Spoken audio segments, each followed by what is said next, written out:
The business have arrived. Bauer is currently looking for equipment operators, laborers, diesel mechanics, and aerial linemen. Join the brotherhood built on hard work, authentic people, and pedigree of success. Bauer, a family-friendly company who reminds you, go Big Red!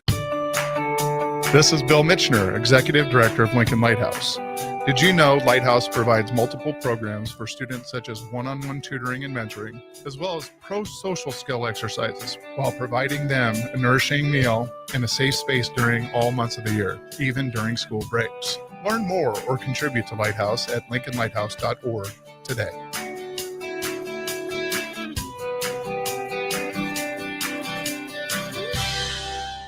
Schwezo Construction is now hiring for skilled craftsmen, steel erectors, concrete workers, and general laborers. Schwezo Construction offers great benefits like premium wages, health and dental insurance, paid holidays and vacation, 401k with company match, life insurance, and disability insurance. They pride themselves on a legacy of 40 years built on integrity and trust. Joining their team means becoming part of a family that values hard work, dedication, and mutual respect. Apply today at schwezo.com. That's schwisow.com. A lot of businesses say they're family focused, but when tough situations in life arise, the business wants anything but your best interests. James Enterprise Incorporated is hiring, and they will always treat their employees like family, just as they do their customers. James Enterprise Incorporated is hiring Class A and B CDL drivers, a shop tech, and a diesel mechanic. If you're looking for a career with a company that goes above and beyond to value you and your family, apply today at jamesenterpriseinc.com or call 402-432-6740. Mike, the insurance company wants us to replace the roof. Wait, what? I thought everything was fine. Yeah, it says right here our roof is too old and they won't be able to cover us anymore. I guess it is 15 years old. Hi, I'm Austin with Roofing Service Company. We help homeowners with their roofing and siding projects. Financing options are available, and we can get you under a new roof no time at all. If this sounds like you, visit roofingservicecompany.com. That is roofingservicecompany.com. Attention all Wings fans, Buffalo Wings and Rings has daily specials that will make you want to stop in on all days of the week. Kids eat free on Mondays, and on Tuesdays enjoy 40% off boneless or traditional wings at a price that makes the whole family happy. And come back on Wednesdays for $1.39 chicken tenders all day long. Get to Wings and Rings today, 68th and O, or in Williamsburg Village. When your home fills up with family, Allo Fiber makes sure that space is a happy place for everyone. Allo Fiber experts install it all, and full service means step-by-step support, guiding you through everything so you can stay connected to what matters, and the family can always feel at home. Put the game on, and don't worry about your Wi-Fi calling a timeout. Better TV and internet service is one connection away. Call Allo at 866-481-2556 or visit allofiber.com. Get rid of pesky critters once and for all with Bats to Rats. Their expert team is here to help you reclaim your home. No more sleepless nights caused by crawling critters or flapping wings. Bats to Rats ensures a safe environment for every family member. Check the website at batstorats.com for amazing offers. And if you mention this ad, you'll receive $10 off your initial inspection cost. Call Bats to Rats today at 402-781-8691. That's 402-781-8691. Bats to Rats. Comfort food, but make it vegan.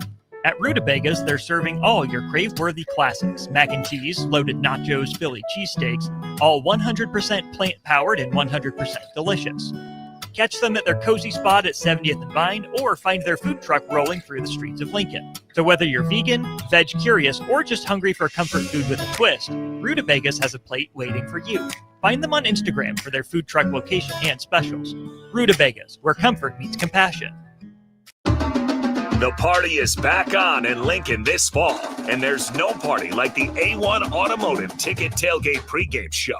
Join the whole ticket crew for 2.5 hours of pregame coverage before every home and away game this football season as they get you ready for the game. It's the A1 Automotive Ticket Tailgate pregame show at our downtown studio at 11th and O. Sponsored by Select Plumbing, Raising Cane's, Wall-to-Wall Wine and Spirits, Elway Power Sports of Lincoln, Currency, and the Kindler Hotel. This is Lincoln's home for sports talk on the FM dial. Also online at theticketfm.com. On the internet, KNTK FM Firth, 93.7 The Ticket. Coming at you live from the heart of Lincoln, America. This is Old School, sponsored by the Mercado by Certified Piedmontese. Nebraska Football Hall of Famer Jay Foreman and Austin Orman. Old School with Foreman and Orman on 93.7 The Ticket and theticketfm.com. Here we go. It's Old School on a Monday. Welcome to it, 93.7 The Ticket and theticketfm.com. I'm Austin Orman, joined by Husker Hall of Famer, 1995 reunion member, Jay Foreman. Jay, let's just start with that. Yeah. How were the festivities? Obviously, the damper of the game we'll get to here in just a minute, but festivities leading up to the game, tunnel walk, banquet, all that. Yeah. How was it seeing the 95 crew? It was always good to see teammates, man. I mean, it's we did some great things and was able to accomplish something that's even something extraordinary, which is by my definition even bigger than a national championship. And I feel bad even saying it, but when when you're arguably the greatest team of all time, for sure one of the greatest or part of one of the greatest teams of all time, it's always good. You did something, that's still recognized 30 years from now. I mean, there's a lot of ways that, a lot of tentacles to it, the mix of players. By no means were we perfect, but we were perfect together, like I like to say. I was starting as a freshman, so I was young, but I was able to see some guys that, I looked up to at times and saw them do some work the year before and been able to be alongside them was great. You go through a lot of battles, not only at that point in time early in my career, but throughout 3 more years. Mm-hmm. You also see, it's when we were doing it, we would have never thought, that Nebraska would be, still benefiting off it right now. Mm-hmm. This is by no means like a,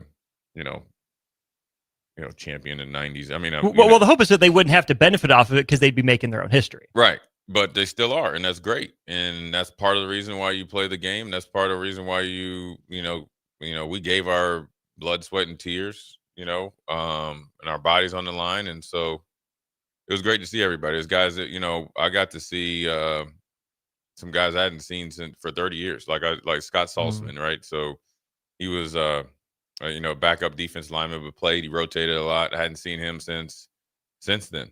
Wow. And it was great to see him. He's got a son that plays linebacker.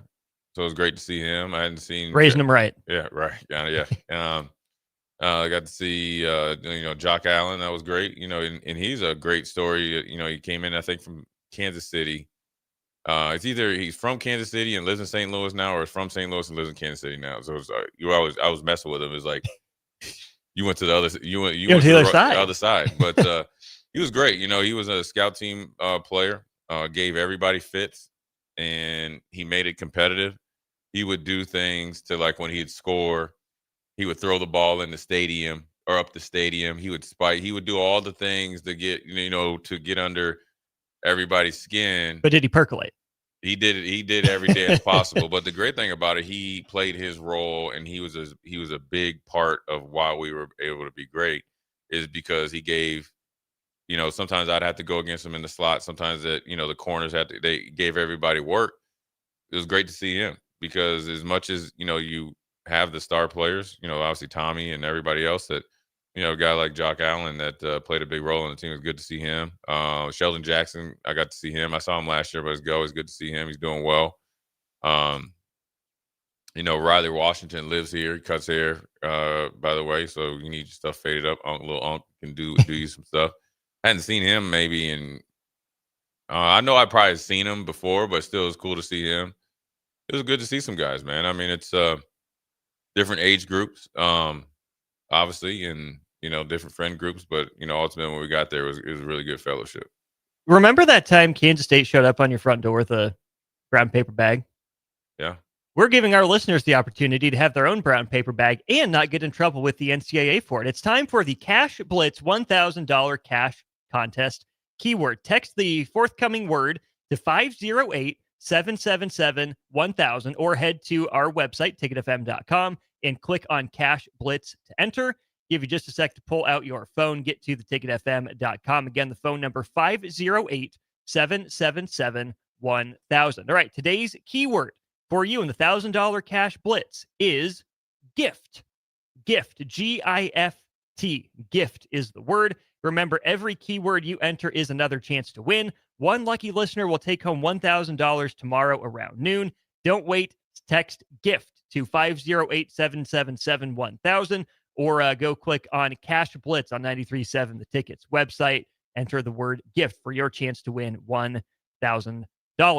Our number, 402-464-5685. You want to be a part of the conversation. Let's just get right into it. Start Heyman Jewelers text line. I was about to say, they already lighting this up like a Christmas tree. Big Ben. As they are. We don't even call you Big Ben. Well, I'm going to get to Eric first because we won't have time to talk about this today, but certainly we'll have the conversation in the future. Austin, I told my friends that if the Colts get to 5-0, I'm buying a Danny Dimes jersey. I like that.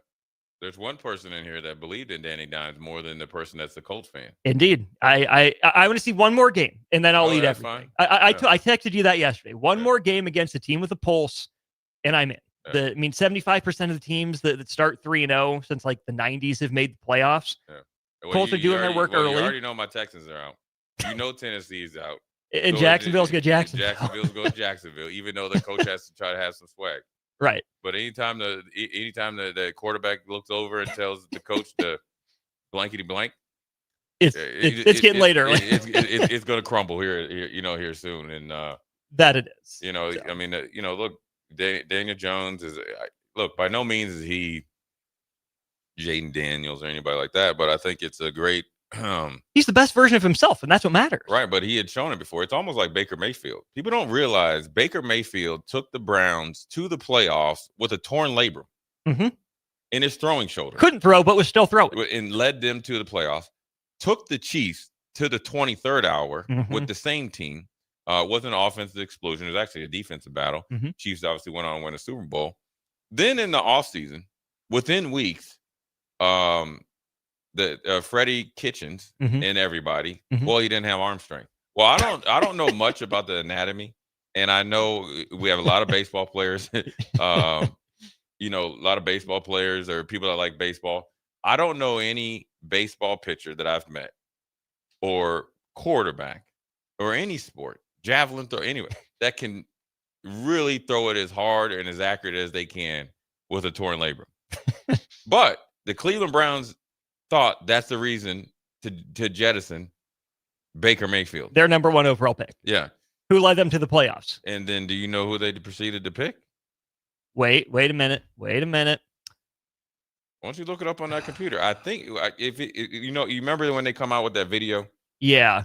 That ain't who I think it is. I think, and I don't know. I think they drafted Manziel. Oh, okay, so after Baker left after 2021. The guys that have started games since... Well, it couldn't have been Johnny Manziel. No. It was... so Baker started 14 times in 21. Case Keenum and Nick Mullins got the other starts. Then it was the year of Deshaun Watson. They signed him in the offseason. That's right, yeah. But Jacoby Brissett got the 11 starts. Before. I got my Lincoln Riley-esque kind of quarterbacks messed up, but Johnny Manziel took over for Brandon Weeden. Yeah, and I was thinking in the back of my mind about Oklahoma State because I've been trying to text and get Kenyatta Wright, who's their GM on. He's like, I'm busy right now. So really, something going on down there. But I told him he was clean as a whistle when he got off the bus. So look, man, and Daniel Jones again, he's kind of like Baker Mayfield. He took the Giants to the playoffs. Now, granted, with Saquon Barkley. And things changed. They invested in him, and then they gave away essentially, or let the Daniel Jones's biggest asset go to a interdivision rival, and was like, now you need to be Tom Brady without your ultimate equalizer. And then they got rid of him, benched him 6 games into after you essentially, gave away Saquon Barkley.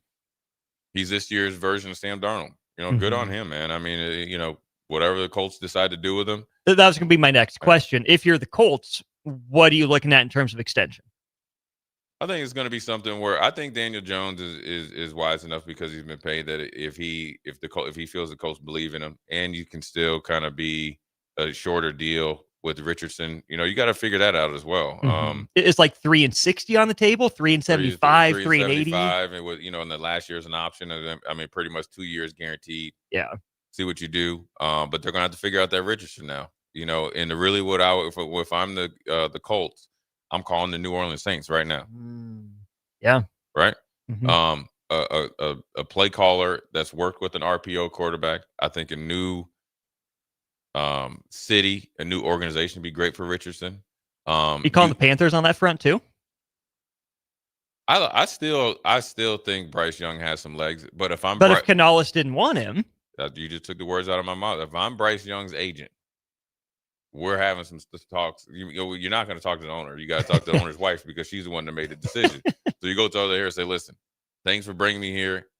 Your head coach that you picked up doesn't like me. I'm gonna holler at you."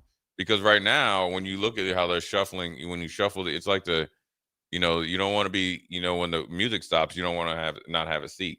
You want to be able to go somewhere, because even if you go to New Orleans or, Anthony Richardson comes to Panthers or whatever, you switch your route, is that you want to be able to compete against incoming rookie.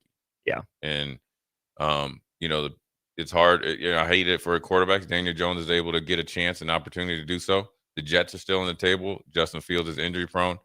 Plenty of places, but not a lot as before. So big kudos to him. We're going to talk Nebraska, Michigan, but let's just get our NFL segment out of the way now, because what a day it was in the NFL. I was sitting there when my kid was taking a nap watching football, and within the span of 15 minutes of real time, we saw some of the craziest stuff going on in the NFL. 3 different blocked field goals at 3 different points in the game. So let's start with the Packers and the Browns. That's the one I think happened first. Jordan Love engineering a drive, throws a pick. Cleveland ends up scoring to tie the game. And then Jordan Love bounces right back.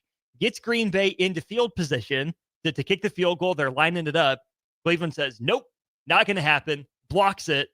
Cleveland, the Browns, upset the 2-0 Packers. Everyone's trendy Super Bowl pick. Yeah, just the NFL. You can look any given Sunday is for real. And for your little shameless plug here, came in a little bit under the. I'll do soft quotes. A little bit under the weather on Sunday. Did Inside the Huddle, and I mentioned it there. I said, listen, after you get embarrassed, or not, I'm talking about the Bears, but for Cleveland, after they got embarrassed, and the Packers have been doing the embarrassing, they're ripe for the picking. Danger zone. Because the one thing that Cleveland has, no matter how bad they've been playing, is Myles Garrett. Right. And company. Oh, he tore it up yesterday. Yeah, right. And here's also the Packers left tackle was essentially saying we could go undefeated. I don't see anybody that can beat us. That's the last thing that you want to say. In week 3. In week 3, and the whole offensive line got annihilated. For 60 minutes of football. For 60 minutes. So now they got to deal with that, because the Packers were in a great position to take over the division. Now you're just kind of right around there, and it wasn't by a blocked field goal, but with Chicago showing some life. Ben Johnson's on the board. Caleb Williams looked the part, and it looked like a totally different team energy wise. Now, after you get embarrassed against Detroit, guys know jobs are on the line, and the worst thing that you can do, like the Texans, is go 0-3. That's why you saw Kansas City really overextend themselves against a game Giants team. But the blocked field goals were awesome, and the best one.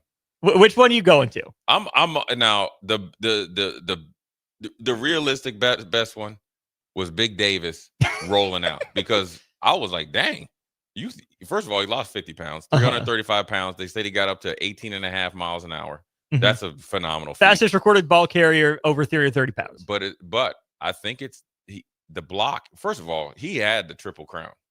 Okay, he hawked down Matthew Stafford coming out of the stack, ate him up like somebody what got him? Like somebody on a 200 coming out of the curve and just eating up, right, or eating up on a 4x1. Ate him up, sack, right. Matthew Stafford thought, I'm going to get a first down. No. Comes back the next play, or at least on the highlights, blocks the field goal, kind of was chilling, picks it up. Excellent fumble or block kick and fumble recover technique, because what you do is you kind of swoop it from the side, so it's kind of like you're you're getting it, and you're going to come and get it like a double play. Gotcha. That's what they say you do when you're going to do it, right? Mm. And there's specific times that you do it. When there's a lot of space, you try to scoop and score. When it's condensed with a lot of people, you dive on it. That there is a technique to it. So to have the wherewithal to do that, then big 90 kicked it into gear. Listen, he is an 18-wheeler that hit the on-ramp in third gear. By the time he got in traffic, he was in fifth gear. And here's the thing that was the best thing about it. My man got faster. Yeah. Oh, he was accelerating. Yeah. Yeah, he was running downhill. And the best part wasn't tired. And then when the head cocked back, yeah, that one was the best physical feat. The best and worst part about that was he didn't need it. It was all unnecessary. You're up by 1. It's not a tie game. Right. You don't need the points to win. You're up by 1. You block the field goal. You won the game. All you do is you fall on it. No, yeah. But he said, nope, this is my moment. I'm running this one back. And not only did the Eagles pull off the 19-point comeback, they cover. Yeah. And you know what? That probably made him. He just made the Pro Bowl. Because he's been playing great this year. Yeah. They needed him to. That's a great testament to him. Mm-hmm. They needed him to be a better overall player. He took it upon himself. I think lost like 30, 40 pounds in the offseason, and it's paying off for him. But boy, oh boy, we have got to go to my boy. And the only thing that didn't make it the best one is the fact that Tampa Bay still won. The cardiac Bucks do it again. 3 straight weeks on the ropes. It looked like the Jets finally had him dead to rights, and your boy Aaron Glenn was letting him know on the sideline. Revenge of your boy Wilkes, because he got rid of Hassan Reddick and Baker Mayfield. Listen, right now, okay, I'm just giving an APB all points bulletin to anybody in the NFL. I'm just letting you know about Baker Mayfield. Number one, the 2 times I took a picture with him, he got pizzade twice. So he's going to be looking me up. No, I'm just playing. Number one, for real, he seasons his meat. Okay. Season. Yeah. Maybe too much. Baker chill a little. But he got it, right? He woke up spicy. Listen, stop messing with that man. Because he will talk junk during the game, before, during, and after the game. And he took everything personal. I like it. You know, I'm happy for him, even though he went to Oklahoma. Look, dude, anytime you get kind of thrown out to the wolves, for like you talked about, something that's not really your fault, right? And you can resurrect your career. You know, and he went from one of the.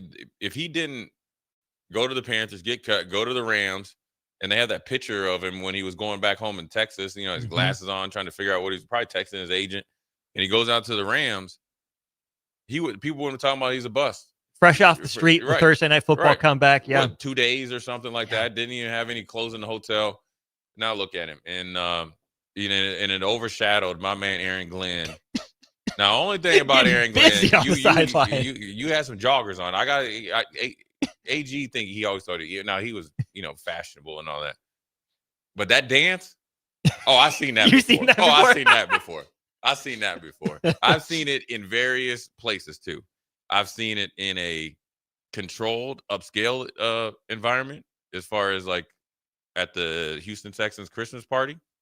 I've seen it when we had defensive night, right? When we kicked it. So he's about that life. But he lives that dance. But it's like once a year because he's real chill. He's always business like he was really cool. He kind of always was talking about business and growing your brand and all that.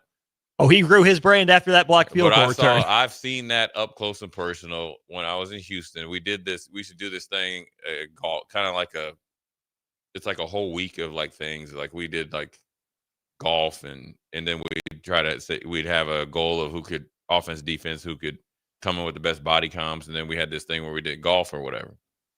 Well, AG or at least was a pretty dang good golfer. Like pretty, I mean, and he lived on this golf course and all that. And it came down to the wire and everybody's around and he chipped in or hit out of the bunker shot and hit it in. Oh, he did that same thing, spread it all the way back down the fairway, game, set, match. And so it was pretty cool to see. I know that they obviously lost again, but it was pretty cool to see AG let loose a little bit. They're 0-3. They're playing good. They're playing better, but he's trying to get that winning kind of formula, and that's a hard thing to do in the NFL right now. The other, I think, thing to point out in the world of the NFL, the Vikings. Man. 2 pass touchdowns, 2 rush touchdowns, 2 defensive touchdowns, 2 field goals, all before the fourth quarter of a game. First time in NFL history. Isaiah Rodgers grades out at a 99.9 on Pro Football Focus grades. I mean, you can't get 100. You get your 99.9. And Jay, how about this? Isaiah Rodgers is the guy that the Colts had to cut because of gambling. Yeah, but see, the thing I hated for him is like nobody knew how to gamble. Right. He was one of those guys where like 20 people got suspended because they gambled outside of which would be, the studio. But yeah, it's great for him to step in. And he had some phenomenal plays though. Yeah, the punch out recovery. Out, yeah, I mean, when you talk about being in the zone, he was in another stratosphere. Well, and Brian Flores has kind of been in that zone/stratosphere, except for Week 18 against the Lions last year. Did you see that clip going around Twitter about like the 7 different looks that he got the Vikings defense in on one play? Yeah. That is psychotic. And let's not forget though, I guarantee you Brian Flores was tuned up this week because they had just got back from Atlanta and lost 22-6. Mm-hmm. Now you could say, the offense only scored 6 points. Okay. Brian Flores is like, Atlanta should score 0. The fact that Carolina blanked them. He's probably even more mad. So they got another bad week of practice or another hard week of practice. So there was some, Seattle, beat the brakes off them. Aaron Rodgers, 4th all-time in touchdowns now, passes Brett Favre with 509. And I mean, so you had some this is about the time that you get some blowouts and you see some teams kind of shoot themselves in the foot, namely my Houston Texans, right? Where you got CJ Stroud, and then you got Nico Collins, Joe Mixon's hurt. You got a little bit of life from Bradley Chubb, but you're losing now. The games that they were winning last year, and the defense is playing relatively good, they're losing this year. Laramie Tunsil is no longer there. He was the only thing that was a lifeblood or had any life on the offensive line. He's with the Commanders now. And that's why the Houston Texans are struggling and their season is pretty much done. You ain't making the playoffs. Now, unless everybody in the division starts to do what they usually do, and then you will end up being the 9-8 division winner. But that's, you got to go 9-5 the rest of the way in the NFL.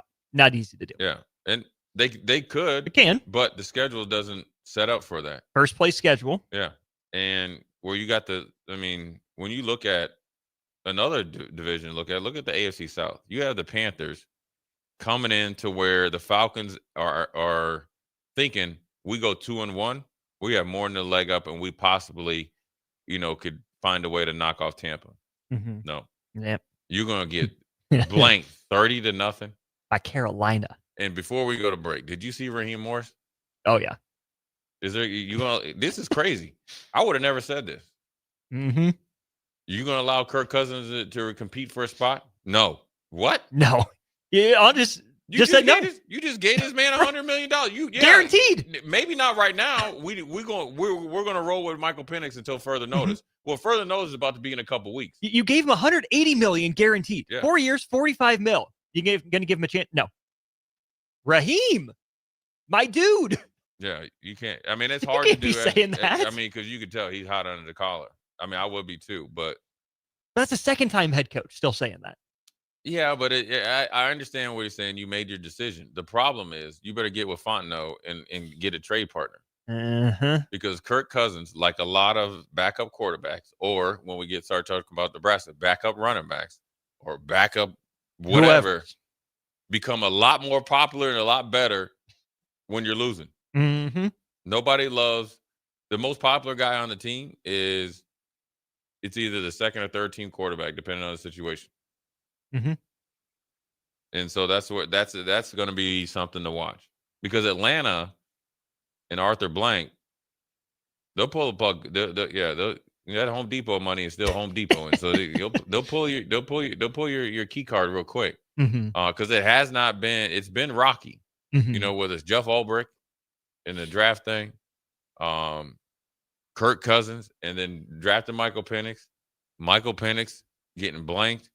And you're playing against the Panthers. That's the problem. The Panthers. If it was somebody that was legit. If it's the Lions, keep the color scheme.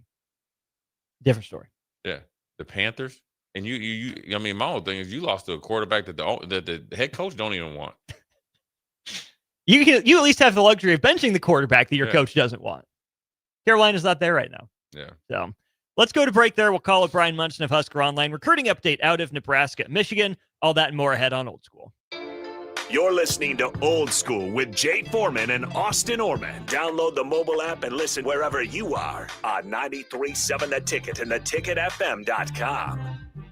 John Henry's has a brand new membership club to protect your entire home in one program. With a VIP and a deluxe option, we will help you find the plan that best fits your needs. Receive discounts on services and equipment, priority service, complimentary inspections, and so much more. Protect your home's plumbing, heating, cooling, and electrical systems all in one membership. Call John Henry's to learn more. 435-5555. John Henry's Plumbing, Heating and Air. And electrical. Mike, the insurance company wants us to replace the roof.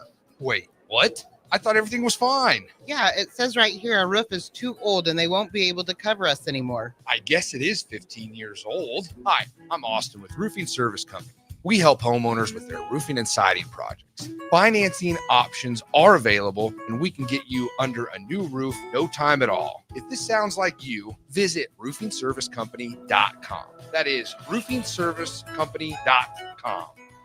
Attention all Wings fans. Buffalo Wings and Rings has daily specials that will make you want to stop in on all days of the week. Kids eat free on Mondays, and on Tuesdays, enjoy 40% off boneless or traditional wings at a price that makes the whole family happy. And come back on Wednesdays for $1.39 chicken tenders all day long. Get to Wings and Rings today, 68th and O, or in Williamsburg Village. With UBT, you've got total control over your money. Like Doug, who runs his game day tailgate like a well-oiled machine. I got burgers, brats, chicken, dogs, plus all the fixins. And with the UBT Go app, I can track my food spending from anywhere. Pro move. They don't call me Grill Sergeant for nothing. No matter your goals, UBT helps you feel good about reaching them. Union Bank and Trust. Member FDIC. A lot of businesses say they're family focused, but when tough situations in life arise, the business wants anything but your best interests. James Enterprise Incorporated is hiring, and they will always treat their employees like family, just as they do their customers. James Enterprise Incorporated is hiring Class A and B CDL drivers, a shop tech, and a diesel mechanic. If you're looking for a career with a company that goes above and beyond to value you and your family, apply today at jamesenterpriseinc.com or call 402-432-6740. Water heater gone? Call Bryant. The price you're quoted is the price you'll pay. And in most cases, same-day replacement. Bryant Air Conditioning, Heating, Electrical, and Plumbing. 467-1111. This is Bill Mitchner, Executive Director of Lincoln Lighthouse. Did you know Lighthouse provides multiple programs for students such as one-on-one tutoring and mentoring, as well as pro-social skill exercises, while providing them a nourishing meal and a safe space during all months of the year, even during school breaks? Learn more or contribute to Lighthouse at lincolnlighthouse.org today.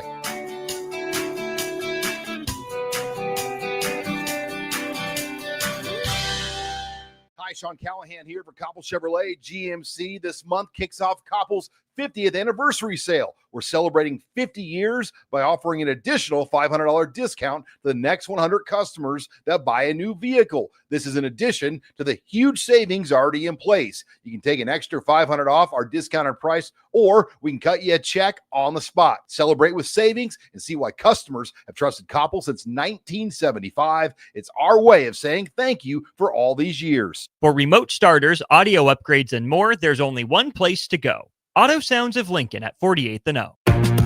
Back to Old School with Foreman and Orman on 93.7 The Ticket and theticketfm.com.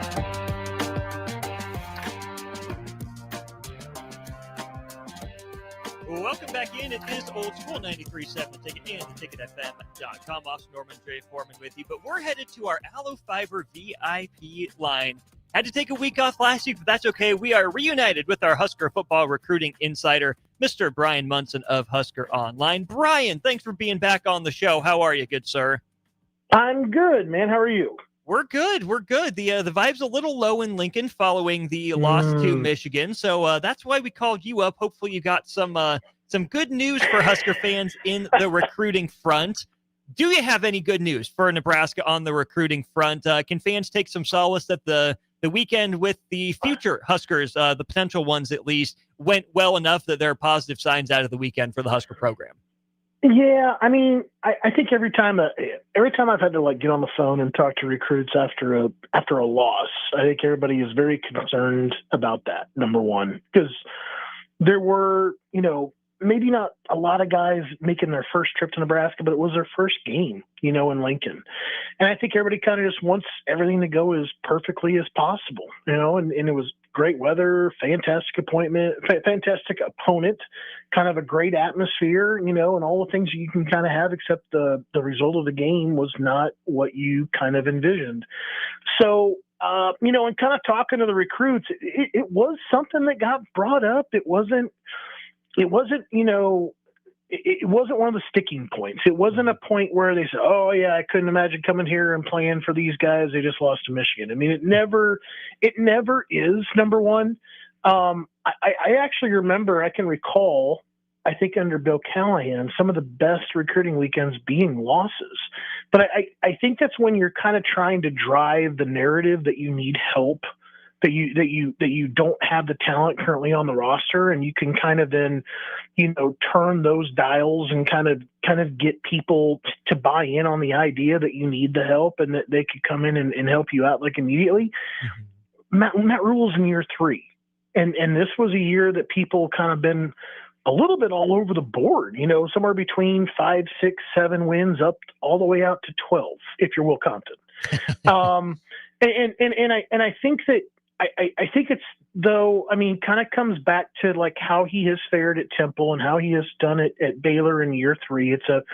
It's supposed to be a jump year. And I think that Nebraska fans, like they got close to a bowl in year 1, went to a bowl in year 2, and want to see progress. And I think that when you still compare yourselves to Michigan, who's just 2 years out of winning a national championship. Mm-hmm. I think it's tough. I think it's tough to kind of make up that much of a gap in such a short amount of time. And I think that's, even with Nebraska kind of flipping the roster, you have to understand that teams were that far ahead and continue to kind of then try to improve their roster even from where they're at from a talent perspective. So it really is an apples and oranges comparison. But the recruits loved it. They love the fans. They love the balloons. They love how loud it gets. They love the fact that it's like that every Saturday in Lincoln when they have a home game on the schedule.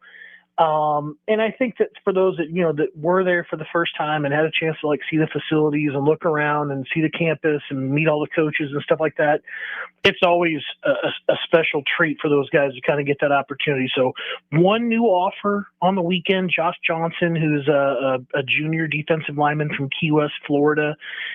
He went public and said that he had received an offer. I wrote up a story on him yesterday. I actually caught up with the number 1 player in the country in 2027, Kennedy Brown, later last night. He was back home in Houston. This is his second chance getting back to Lincoln. Had a wonderful time. Looked like he was really enjoying and engaging, talking to people. Mentioned a couple of 2027 commitments that were there this weekend by name, and there were some other videos of him just kind of being very involved. And I think that that's something to kind of keep a close eye on. We've seen great players, great recruits come to Lincoln and have their face in their phone the entire time that they're there. And they're just kind of going through the motions. I think when you have attentiveness and you have just the guys, just kind of are there and involved or getting pulled in and stuff like that, it's hard to kind of deny that they had a great situation. Or a great time. So yeah, obviously all the way around, I think the only way it could have been better is if they would have got a W, but it did not hang over like a dark shadow this weekend. I'm going to go back to something you got to earlier in the answer, Brian. I'm going to meander here. So work with me on this. Yep. I think the point that I want to pick up on is when you said, in just 2 years, Michigan playing for a national championship and Matt Rule taking over and having to flip the roster. To me, that boils down to, and even I think Nebraska's performance as a whole, Ja'Cory Barney Jr. and the day that he had. And in no way am I going to intend to pin the loss on Ja'Cory Barney Jr. in any way, shape, or form. Kid had a really good game, but it wasn't a perfect game, right? Nebraska's roster is better. It's not a perfect roster. And the plays that stand out, obviously, the touchdown for Barney out of the slot against cover 0, catching the Hail Mary, and the one explosive punt return. Those are all positives. But then, Brian, if he's going to be one of Nebraska's best players, a leader, a single digit, a highly rated recruit, he can't make the brain fart of fielding the punt inside the 5 when he admits that he's been coached not to do it. And I had someone on Twitter tell me that he thinks that Ja'Cory Barney Jr. is a generational player for Nebraska. And I said, he could be, but he's not yet. I mean, what Ja'Cory Barney Jr. is doing is good. He's a good football player. But just for example, maybe Rondale Moore from Purdue a handful of years ago breaks that last punt return, flips momentum. Nebraska's on Michigan's side of the field, and there's a legitimate game-changing play there. To me, one of the differences between the Nebraska roster is currently constructed, where it's trying to build to, in Michigan's roster, sometimes it is just, if Ja'Cory Barney Jr. is an inch bigger and 10, 15 pounds heavier, he can get out of the shoestring tackle, the slap tackle, whatever it is. And again, it's because of Ja'Cory Barney Jr. in a lot of ways that Nebraska was in that game. But until Nebraska's best players, the guys that the Husker fans, Husker coaches say, these are the guys we're getting the ball to, it's unfair to ask them to play a perfect game. But until they start capitalizing on more of those big moments, I just feel like Nebraska, is going to be stuck in more and more of these one-possession games. I don't disagree much with that. I think top to bottom, Nebraska lacks depth at a number of positions, a number of spots. I think that there's still some flaws within what they have currently going on their roster. And I think that you and I have talked about it. I think we've talked about big defensive linemen. Yeah. When I would have really been interested to maybe AI kind of set up Nash Hutmacher and Ty Robinson, on that defensive line and run that back yesterday or Saturday. Yeah. I really feel like you're missing those types of dudes on the defensive line. And I think you're still short, a running back in the room where you're not establishing an identity there. If you want to know, I think Ja'Cory Barney is one of the better players that Matt Rule has brought in his last 2 years, his last 2 or 3 classes, however you want to count it. He is absolutely special. He is tremendously special. I think I have a hard time, though, giving him the nod of being generational or the best player on the team over a guy like Dylan Raiola. What Dylan did this weekend in terms of his completion percentage, his productivity, and without having much of a run game and, being under pressure, I would say almost every time he dropped back to make a throw, was nothing short of remarkable. I just cannot say it enough. I mean, I'm a little scared to go back and rewatch the game because I knew that not, had they made the first down on the first drive and got in and scored a touchdown, that would have been a massive statement. I don't know how you turn away points, however, and if you get that field goal, then maybe the whole game doesn't play out exactly the rest of how the other, 12 minutes that quarter and the remaining 3 quarters could have kind of gone. But I would have thought if you hit the field goal there and you don't miss the second, which that's tougher to do, I think you're in a little bit different of a spot. I also feel like, you can go back obviously and point towards 3 consecutive third down conversions, late in the game, kind of coming back at Nebraska and just an inability to kind of be consistent in stopping the run. Underwood ripping off a massive quarterback draw against you and just things were wide open. So yeah, Barney's great. Raiola is amazing. There are some flaws. There are some things that Nebraska is going to have to figure out. And this is now that part of the season where I think they're going to see it time and time again. Michigan State is no slouch. No. And that is going to be a tough game for Nebraska next week. Michigan State, no slouch. Maryland, Minnesota, a couple interesting back-to-back road games as well. I mean, Nebraska is, staring down the barrel of, 3 and 4 is on the table. You can't discount it. I doubt it gets to that point, but 4 and 3 is on the table. 5 and 2 is. Nebraska's probably not getting out of the next 3 games at 6 and 1. But Brian, I'm going to throw this out there to you too, as it relates to recruiting, right? I'm with you. I like Ja'Cory Barney Jr. as a player. I'll throw Emmett Johnson in that mix as well. I like him. I don't love him. It's one thing to say that those guys could be generational. They could be, guys that we're talking about for years to come, and they're not there yet. That's okay. I mean, they're both young-ish. They both still have time to grow and mature into that, and that's just a normal sort of developmental process. It's one thing if that's true, there's another step for them to take that they just haven't taken yet. It's another thing, though, if there's not another step in those guys. And so many times it feels like Nebraska has brought these guys in with that sort of hope or expectation, and then either those guys can't take that next step because of team context. They won't take that next step because they just don't have the frame, the build, the mindset for it. And that's the issue in recruiting. Is it's great that you need players like Ja'Cory Barney and Emmett Johnson to take the next step as a program. But if this is the best Nebraska can do in recruiting, then this is probably going to be as close to the best that Nebraska can get on the field as well.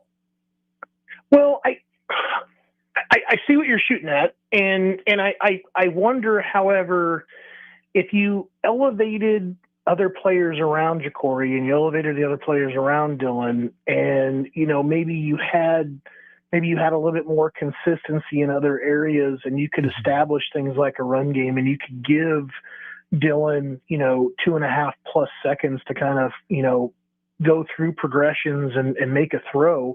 I think things, I think then that everybody gets elevated kind of by virtue of. Oh, for sure. And I think that that's the part maybe now that I'm a little bit more focused on. I don't disagree with what you're saying. I mean, if you're just looking at it for its parts, you're absolutely correct. If you're looking at it from a unit perspective and you're looking at it from a collective kind of team perspective, I would say that I'm trying to elevate and get up to match the talents and the playmaking ability and everything else that kind of go along with Dylan and Ja'Cory and EJ, at least in the first half when he got a chance to carry the football. I want those guys to kind of match that kind of production, match that kind of play, match that kind of intensity. If I when I just got done saying that last word right there, maybe that's one thing that I did not see, and maybe there wasn't a right camera angle, and maybe there wasn't enough time, to maybe I just missed it because it wasn't on television. I wasn't at the game, so I'll just go ahead and preface that. But I watched Kansas City last night. And I watched Kelsey get upset with Coach Reed, and Kansas City's not the Kansas City of old. They're struggling. They're struggling to find an offensive identity as well. They're really trying to figure things out. But what I don't see is a similar kind of leadership style, there. Maybe not necessarily bumping chest with Matt Rule, but maybe challenging some of the guys on the sideline. And I don't know if that's coming from just the fact that everybody is kind of feeling the same way, or if there's somebody that's among them that basically needs to kind of step up and be the leader vocally in that situation to kind of get the intensity up a little bit. I maybe wished I would have seen that just once on Saturday or heard about it from the broadcaster. So maybe if you guys tweet at me, let me know if I missed something, if there wasn't like a Will Compton kind of moment out there from somebody that was out there up in the face of somebody trying to get them to get their energy up or whatever. But I think I would have liked to have seen that a little bit more. Totally fair. And I'm completely on board with what you're saying about the team context. And that's certainly a separator. You put your guys in the best position for them instead of, forcing them to go Superman. So yeah, bring others up and elevate with them. Before we let you go, Brian, last week when we weren't able to talk to you, Nebraska did get a commitment, an in-state commitment. Offensive lineman Matt Erickson is in. Maybe remind people what kind of the outlook is for that in-state commit Nebraska's playing for him.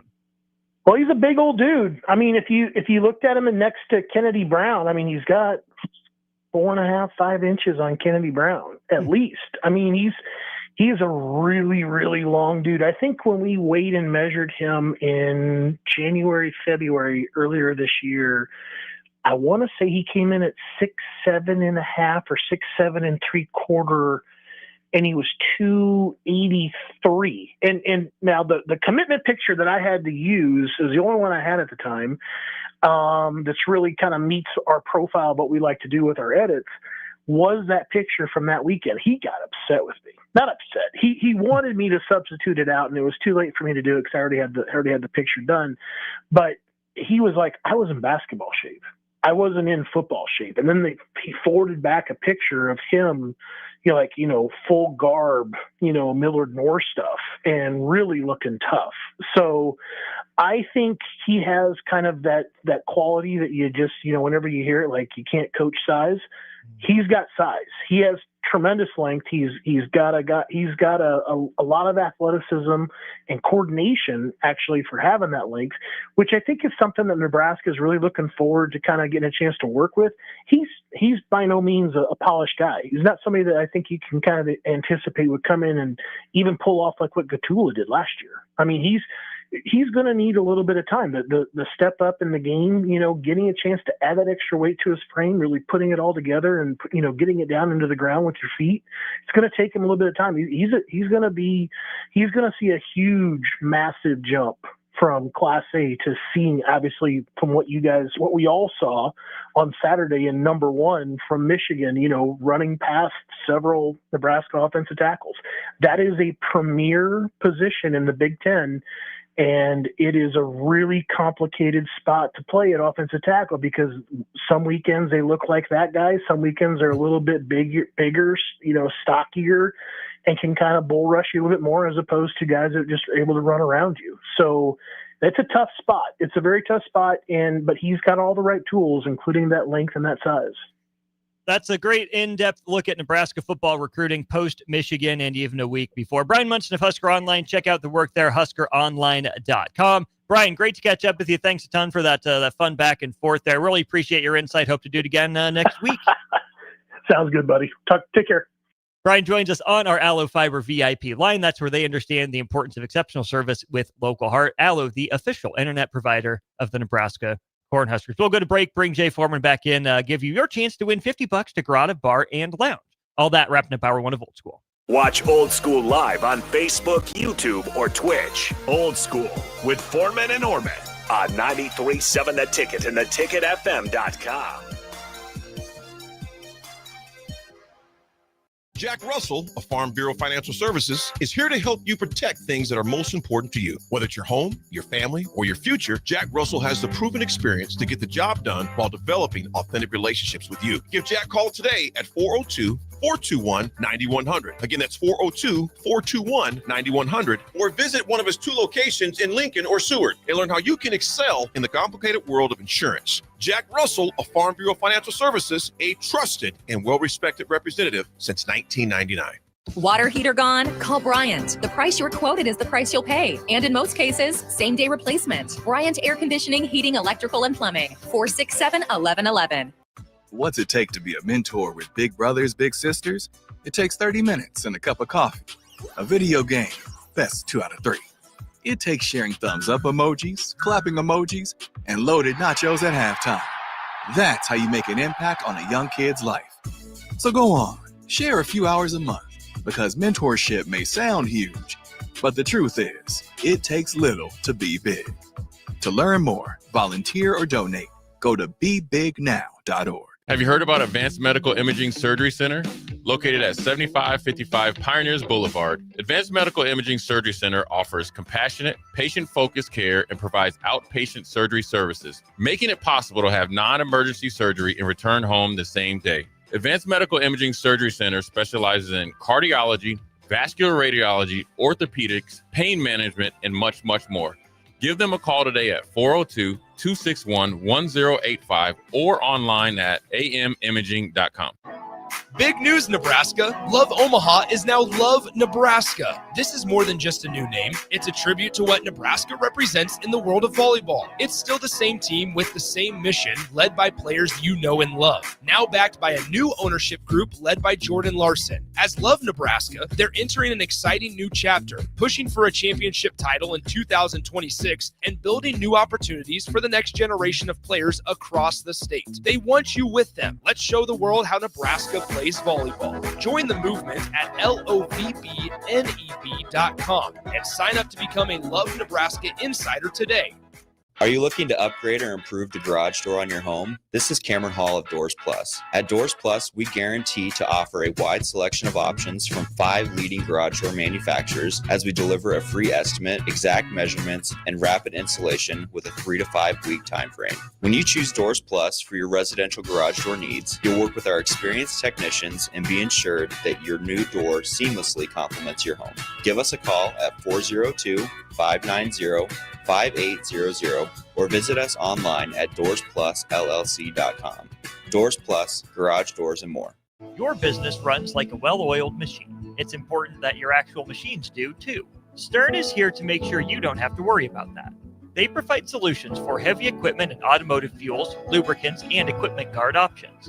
And with Stern's commitment to customer service for the past 40 years, you know you have a partner to help support your operations for years to come. Contact Roger at Stern Company by calling 1-800-477-2744 or visit them online at stern.co. Stern Company, where problems meet solvers. 93.7 The Ticket, Fox, KFXL weather. Sponsored by John Henry's Plumbing, Heating, and Air Conditioning. The Lincoln forecast for today: patchy fog possible this morning, some showers and storms possible late. Otherwise, partly sunny skies with a high near 86. Tonight, showers and storms likely, with a low around 64. And tomorrow, a continued chance of showers and thunderstorms with a high around 70. I'm meteorologist Kyle Flecker for 93.7 The Ticket and theticketfm.com. This is your invite to Lincoln's Oktoberfest. On Saturday, September 27th, come to Beer House at 8th and P in the Haymarket from 11 a.m. till 8 p.m. for a full day of German fun. Live bands, mouth-watering food, cold brews, and games for every age. Try your hand at Steinholding, Cornhole, or bring friends for Hammerschlagen. Admission is just $9 in advance, and VIP gives you tokens, a Stein, rooftop access, and more. Lincoln's Oktoberfest, where the beer is flowing, the food is sizzling, and the spirit is Bavarian strong. Be there. Rosie's Sports Bar and Grill, open for lunch and dinner at 1501 Center Park Road, just south of 14th and Highway 2. Back to old school with Foreman and Orman on 93.7 The Ticket and theticketfm.com.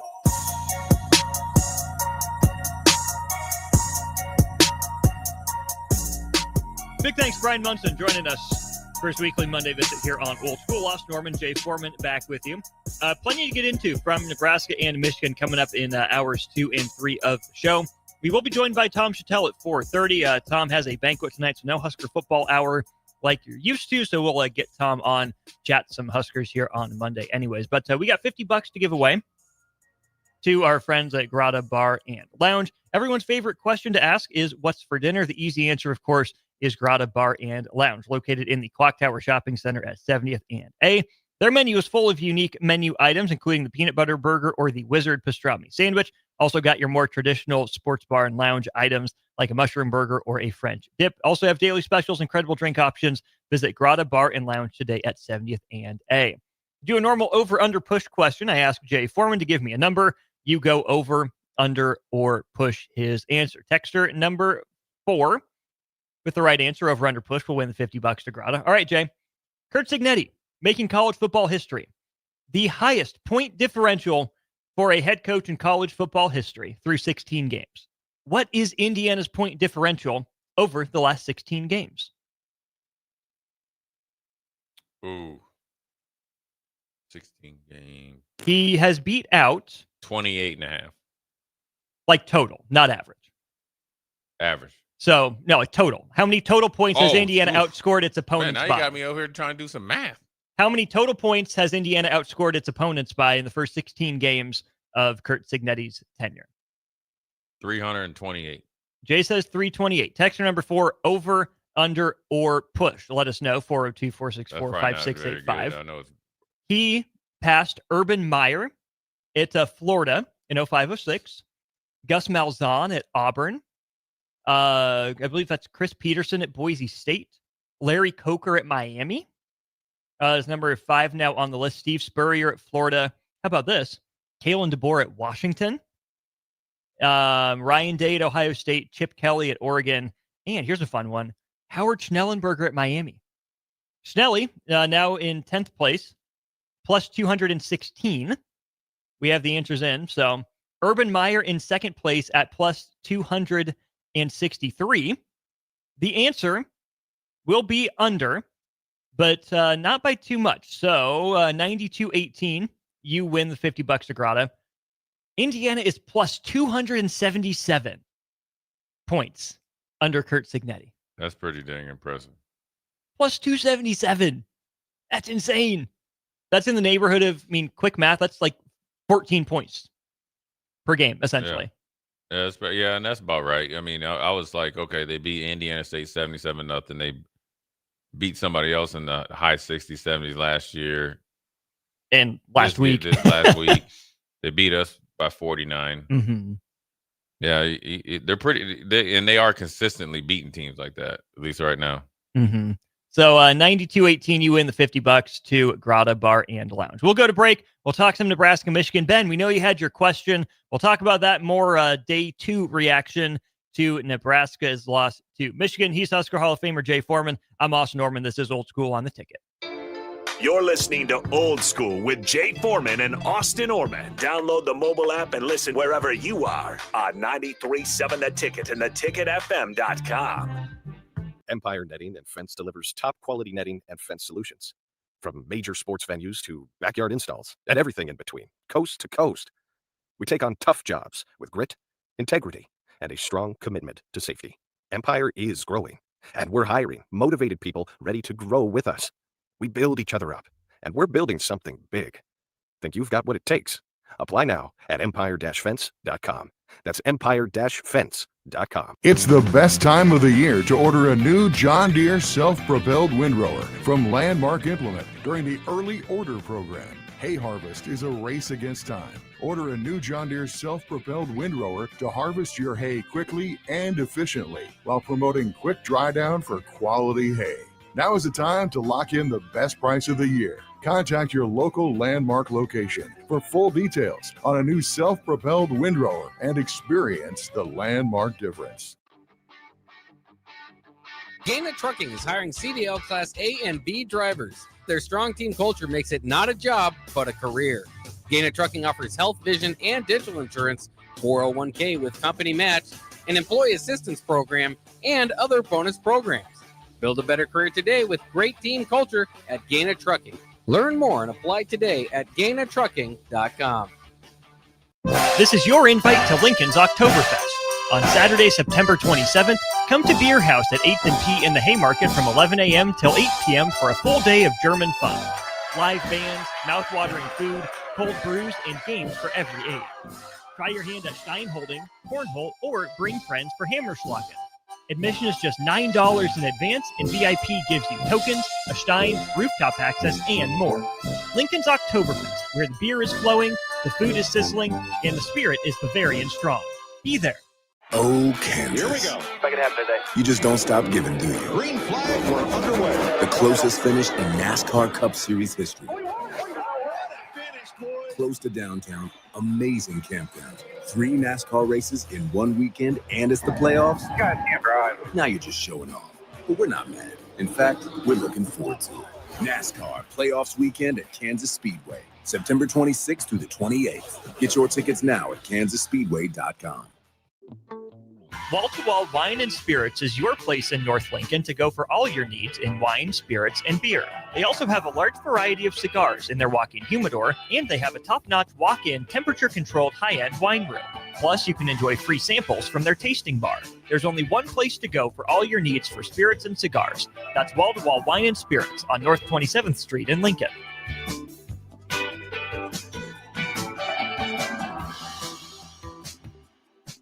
It's nearly time for Bonzal Pool and Spa's Truckload event. From September 23rd through the 27th, Stop by Bonsall Pool and Spa at 3201 Pioneers Boulevard to see an actual truck full of hot tubs with special prices. You'll save up to $3,000 on all hot tubs and swim spas, as well as $1,500 on all saunas and cold plunges. Use Nebraska football's bye week well by stopping in on September 27th for refreshments and giveaways. That's Bonsall Pool and Spa at 3201 Pioneers Boulevard in Lincoln. This is Lincoln's home for sports talk on the FM dial. Also online at theticketfm.com. On the internet. KNTK FM Firth, 93.7 The Ticket. Your business runs like a well-oiled machine. It's important that your actual machines do, too. Stern is here to make sure you don't have to worry about that. They provide solutions for heavy equipment and automotive fuels, lubricants, and equipment guard options. And with Stern's commitment to customer service for the past 40 years, you know you have a partner to help support your operations for years to come. Contact Roger at Stern Company by calling 1-800-477-2744 or visit them online at stern.co. Stern Company, where problems meet solvers. Advanced Medical Imaging is hosting their third annual Breast Cancer Awareness Walk on October 11th at 7601 Pioneers Boulevard. Hear inspiring stories from survivors, enjoy local food truck vendors, a live DJ, and other family-friendly activities as we unite to bring awareness about breast cancer. Check-in begins at 8:30 a.m. with the walk starting at 9. Register your team today for Advanced Medical Imaging's third annual Breast Cancer Awareness Walk online at amimaging.com. Let's walk for those we've lost, for those still fighting, and for a future without breast cancer. Coming at you live from the heart of Lincoln, America. This is Old School, sponsored by the Mercado by Certified Piedmontese. Nebraska Football Hall of Famer Jay Foreman and Austin Orman. Old School with Foreman and Orman on 93.7 The Ticket and theticketfm.com.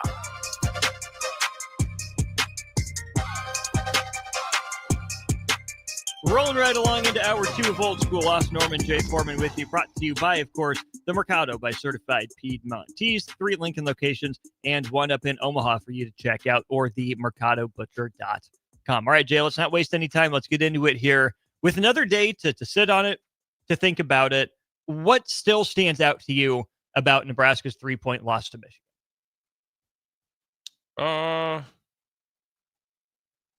I mean, just missed opportunity. I mean, that's the way that, I mean, we'll obviously probably dive into the details. We got a ton of text to get to, but just you missed a phenomenal opportunity on many levels, and you got to just learn from it. I guess offensively, we weren't able to control the line of scrimmage. Defensively, we weren't able to control the line of scrimmage. I do think this. I will say this. We used to call it 13-14 take, right? Odds is going to the left, evens going to the right. So doesn't matter. 13-14 take, 11-12 take. You can get out to 15-16 take inside outside zone, but 14, 12, 11, and 13 take. Is essentially just line up and their up the middle game was good in the second half. I felt like they got, it's probably something like, man, we found something there, maybe a little bit too little too late. So I think they controlled there when they were able just to go at them. So they struggled to kind of find their rhythm offensively, running the ball and then throwing the ball. I read something where I think Dylan threw it 40 or 41 times. 41 official attempts. He was pressured like 36 times, 34 times. Now, part of that is because they know what you're doing, because they did a really good job against the run. This is why I always tell people, when you stop the run, and with the way Wink Martindale plays defense and what he likes to do, I know him real well. Like that's exactly what he wants you to do. They upgraded the personnel in some crucial spots. Mm-hmm. They got more back that they didn't have them last year. The defensive tackles that they got in the portal kind of did a really good job. They rotated a ton of guys. And then the sneaky thing that they did was they didn't blitz a lot. What looked like a blitz was the exact or actually a 4-man rush. So number 30, who's one of their linebackers they really like, is a little suspect in coverage. What he did was, I'm going to find his name right here. It's Jimmy Rolder. They like him. He had a sack and he had a tackle for loss, but he had 2 huge assists on sacks too. So what they did was they ran essentially a TE stunt with regular 4-man fronts. He blitzed and ran the T stunt, the end, which I think one time was more.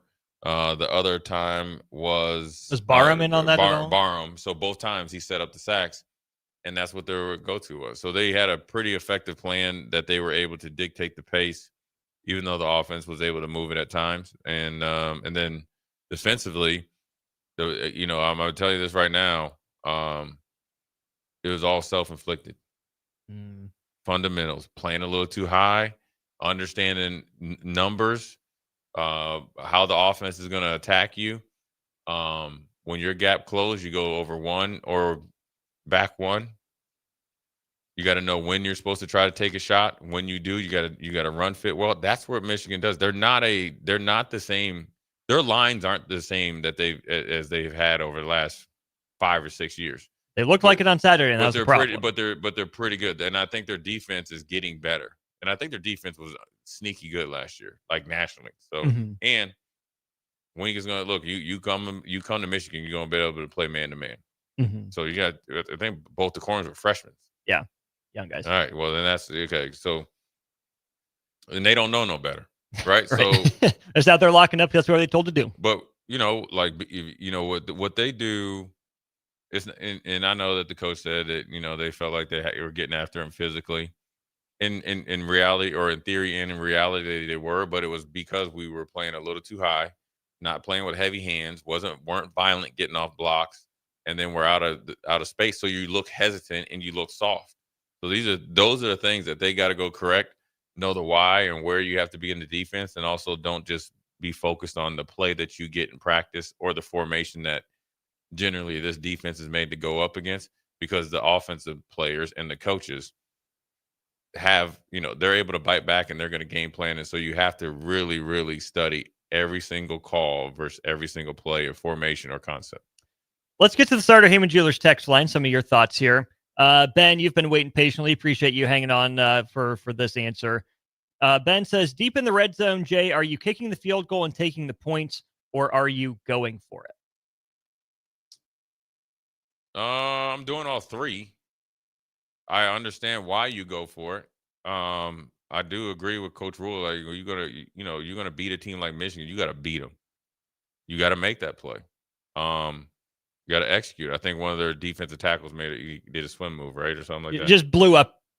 Yeah. So he made a play and we didn't. And I can see, but then I understand why you go. I do. I see the reason why. It's early in the game.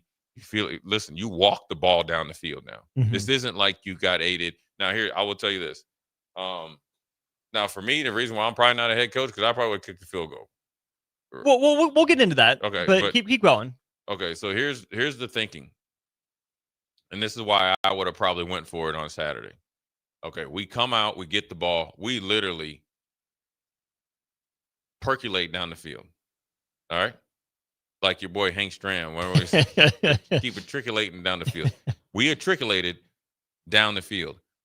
Our progress was stymied a little bit in the red zone. That's normal because the field is condensed. But we have walked the ball down the field.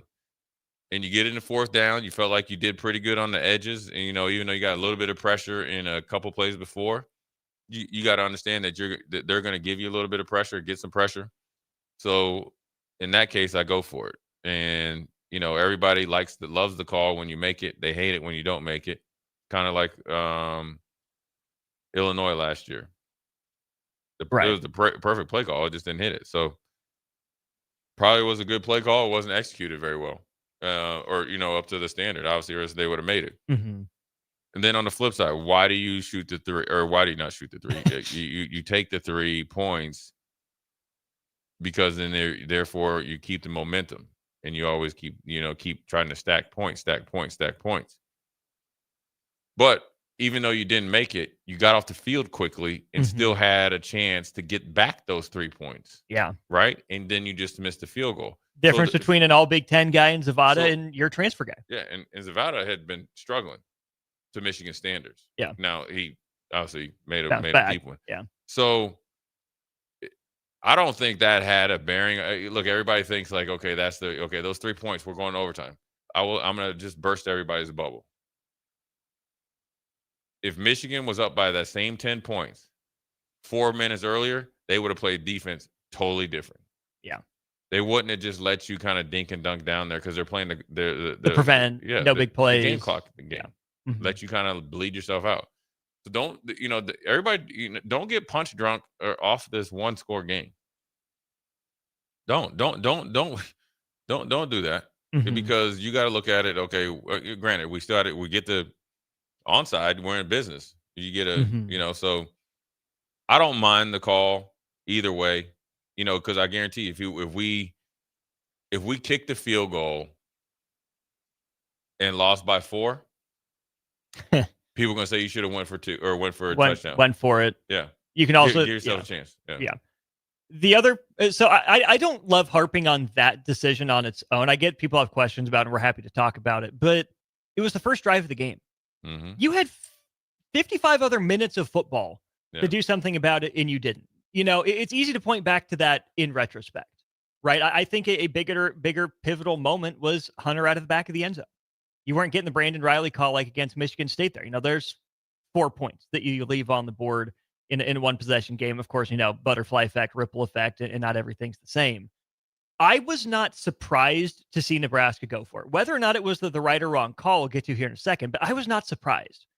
Because, Jay, I still think that as much as Matt Rule talks about wanting defense to be the strength of the team, build through the trenches, I think he understands that's not the strength of his team right now. He probably saw the same thing that you and I talked about. I mean, a little birdie said that Michigan's best run play was outside zone.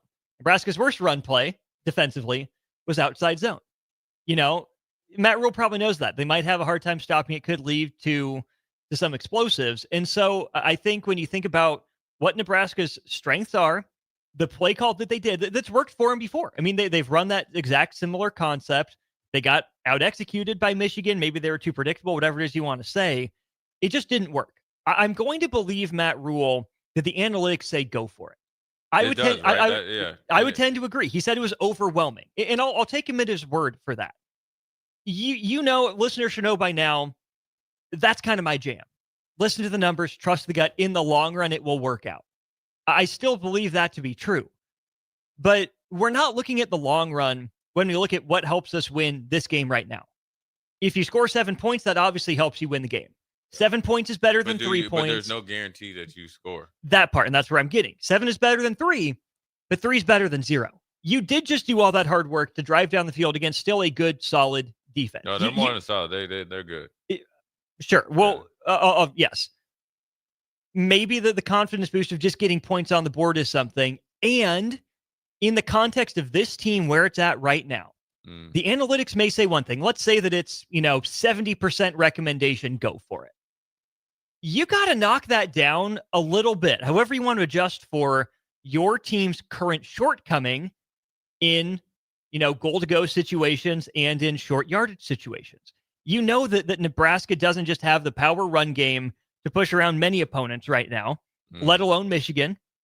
You have to understand that the play that you're going to call is on film, and if you call it, Michigan's probably seen it before and have an idea of how to defend it. You're not worried about what happens if you fail. Obviously, I get it.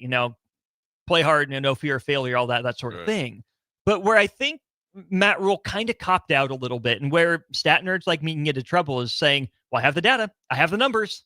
In the long run, we're going to be right. Yeah. Great. Maybe you are. And I hope for Nebraska's sake that they are.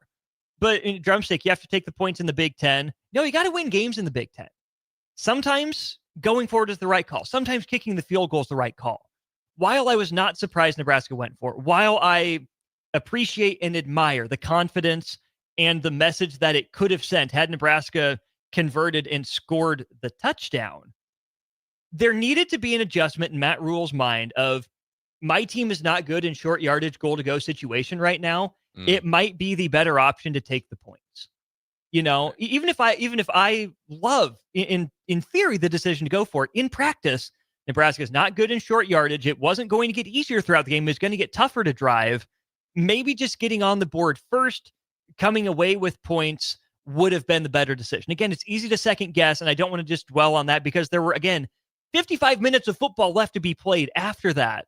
But I hope that Matt Rule, in his heart of hearts, didn't just rely on the numbers as the fallback. Well, I can point to this. They can't say anything about it.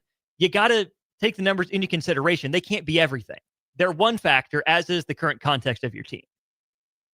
I mean, yeah. I mean, I think you just make the decision based on, like, you don't make the decision to have a backup plan if it doesn't work. You make the decision that you think assume it's going to work, right? And but you can't be a slave to the numbers. Make it for the right reason. Make it because you're confident in your offense, not because the numbers told you to do it. Right, but I don't think. I mean, the number. This is the problem with analytics. I don't believe in analytics. I really don't, because it doesn't take into account the emotion of the game. Oh, we're saying the same thing, different They ways. don't Yeah. know who I am, and they don't know who I'm going against. Now Which is why they're a tool. I don't say they don't believe in it, but I don't think he leaned on analytics. I think it was like I could see why you went for it. I probably might would have went for it. You have a good call. You probably saw it worked against that type of team or that type of red zone defense before. They're awful aggressive defense. It works against that. They made a play and we didn't. But that's not why we lost this game. No. Because the reason why everybody's talking about that call, because it was a one-score game. It wasn't a one-score game. It's not. It wasn't. First of all, Hillman, number 6, gave us 7 points. My man, I don't know what he was thinking. Okay, the taunting, pilling, and all that. That doesn't normally happen. I guarantee you, Sharon Moore and more importantly, Wink Martindale is on him for it. You can go back and dissect the game and all that. We lost the game because they outplayed us in the trenches. Now, their defensive line. We're getting questions about that. What can be done about the offensive line specifically is what most people are asking about. Well, you just got to play. This game came down to fundamentals. And like you were saying, it seemed more like communication. No, this is fundamentals, man. This is what you've been coached to do. You just didn't do it at the same rate or efficiency that they did. Like, I don't like. There was a couple of direct access plays, which on both sides we had it. We had Deshaun McCullough going there, right? The center just couldn't get out there, which I don't even agree with that blocking scheme, where you have the center kind of essentially parry, get out there and try to block an outside rusher. It's really good if the guy's not blitzing because he's the essentially takes place of the running back. So we didn't have many direct access plays. They just outplayed us. They out-executed us. They played with better leverage. They were probably, beat us to the punch in an aggressive level. Then defensively, we had a lot of right calls, and even on the big runs, we had the right calls. We didn't execute it. When you don't do the fundamentals, it makes you look a step slower, like two times stronger. Then everybody's worried about how big you are up front and all that stuff. Like that's the easy part. That's the easy answer. Okay. Well, let me add this to it, though. I mean, you mentioned that Michigan showed a lot of different looks, but weren't getting home with a bunch of blitzes. They were doing 4, which leads me to believe that maybe the fundamentals slipped for Nebraska because they didn't know what they were doing, who they were blocking, where they were supposed to go. Because Michigan presented these other looks, they were so worried about trying to get to the right guy that they couldn't worry about technique, fundamentals, what have you. I think it's the same looks. I mean, they might have disguised it a little bit, but that's what you go into a game and you expect that. What I think is when you aren't able to establish a conventional run game, all right? And then when you go to throw the ball and you actually had somewhat of success of throwing the ball and you kind of get caught up in, Dylan had the off schedule play where he got, lucky enough didn't get out he got out of like 2 sacks on a play and then hit Lindenmeyer for a big game. You're getting momentum and then it resets your playbook. Because now they're reeling. Now what Wink Martindale does, he sticks. He's like a shoot out of the OK Corral. he got a trigger finger is quick, and he's gonna stay on it. You know what I mean? And so what I mean by they out executed us, and sure it could be communicated, and you can come off the picks and stuff a little bit better or whatever. But when you don't establish a run game, conventional run game, and you allow a team to rotate defensive linemen and pin their ears back, you play right into their hands, and then they just played a little bit better. But defensively, on a couple of the runs, I know for sure, at least the 2 long runs, it was probably the right call that it wasn't executed right. That is a perfect example of professional football. So everybody's listening out here. Here's the difference. Now, here's the big difference now from, say, big time high school football to now, which is like, let's just say semi-pro football. Let's just keep the NFL professional. These guys are now being paid. This is what I had to learn. These guys now are being paid, and their job is to get in your way. And if you take one false step, one hesitation on the read, that running back's job is to hit his head on the goalpost, and they did it twice. So it's not about, everybody's like, okay, well, we need a 4-man front, or you need a 3-man front. Well, Rule said they went to a bear front. Yeah, they did a bear front. So you want adjustments. They adjusted during the game, and they had it in their back pocket during. You telling me that didn't happen at halftime? Well, I'm sure they did it during the game, right? I'm sure they. I'm just referencing your halftime adjustments, right? From Yeah, last week. It was incredible. There is no halftime adjustment. It's too short. Yeah. Okay. Anyway, so they made the adjustment to the bear front on the floor. Yeah, bear front. You knew you were going to possibly need it, so that's a You practiced it. Yeah, premeditated one, right? Mhm. You did different stuff. You just got to play better. The fundamentals is what you need to. First of all, is lining up. Okay? I'm going to tell you this right now how to play against a team like Michigan. You better know exactly what you're doing. You better know exactly why you're doing it. You better know exactly what everybody else is doing, and you better know exactly why they're doing it. And it's not just in doing your job. You better know whether it's strong side inside backer, weak side inside backer, nickel dime, or whatever dumb name you want to come up with as on the text line or whatever's in there.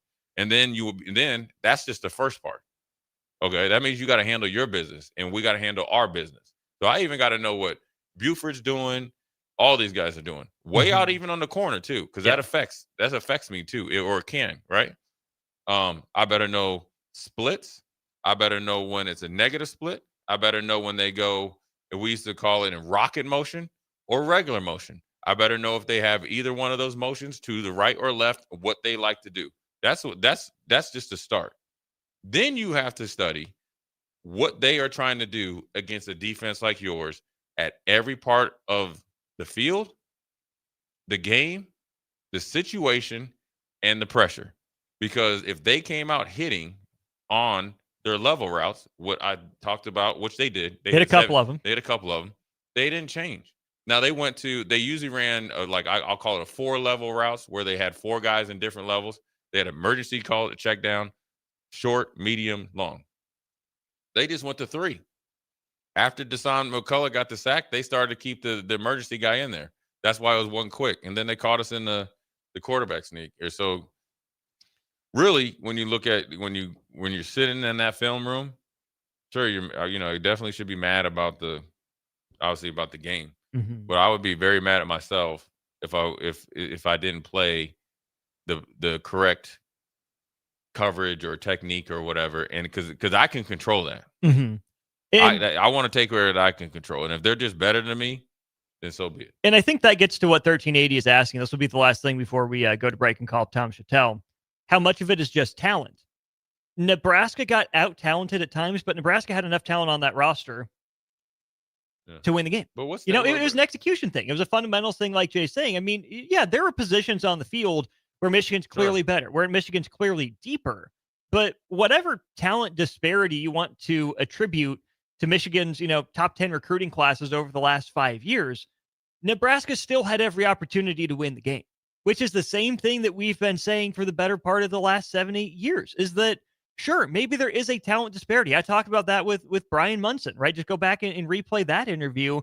Talent's a part of it. But you can also take talent out of the equation and say, regardless of the names on the back of the jersey, Nebraska had multiple opportunities to win that game, talent aside. Yeah, that's just everybody's trying. Listen, you got beat. Like, close your eyes, go in your bathroom, turn the lights off as fans, and say, you know what? Michigan beat us. I hate it because I hate Michigan. Tip your hat to them. They beat us. They played better than us. We had our chances, but they took advantage of their chances. Now, Michigan didn't play perfect, but they played better a little bit more. That's it. 3 points worth more. Right, and that's our fault. right? Because we control the things that they beat us at. We control. We didn't make them play back. They have talent. We have talent. Sure, they might have better talent or more like, top to bottom talent, but we ain't losing. Like, I'd like to ask these people that talk about talent, tell me exactly what talent is. Because I know for a fact they don't know what talent is. Talent is just the starting point of the skill set that you were born with. You hone your skills to the point that is almost that it's perfect for you. And one of the talents that you have to have that isn't on these pieces of paper, or I guess the computer now, that's how I just dated myself in the computer or in the paper, is that you gotta love it, man. Like, you gotta love it. You can't not love it. Hey, man, you just not a choice, not negotiable. Yeah. Hey, I'm gonna get a little Haynes though. Yeah. Yeah. Yeah. Yeah, he reminded me of Lamar Smith. Of course he did. Of course he did. We won't make you tell that story again. We'll go to break, talk to Tom Chattel after this. Watch Old School live on Facebook, YouTube, or Twitch. Old School with Foreman and Orman on 93.7 The Ticket and theticketfm.com.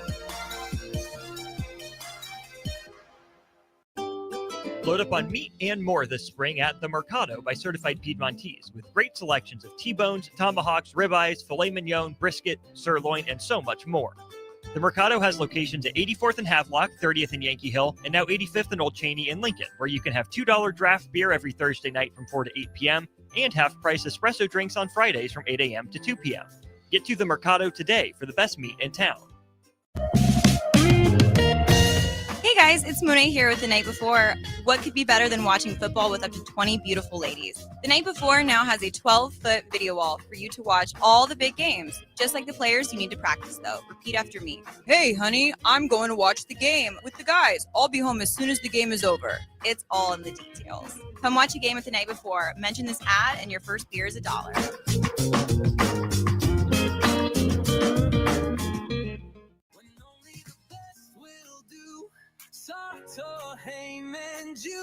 Rick Heyman here from Starter Heyman Jewelers.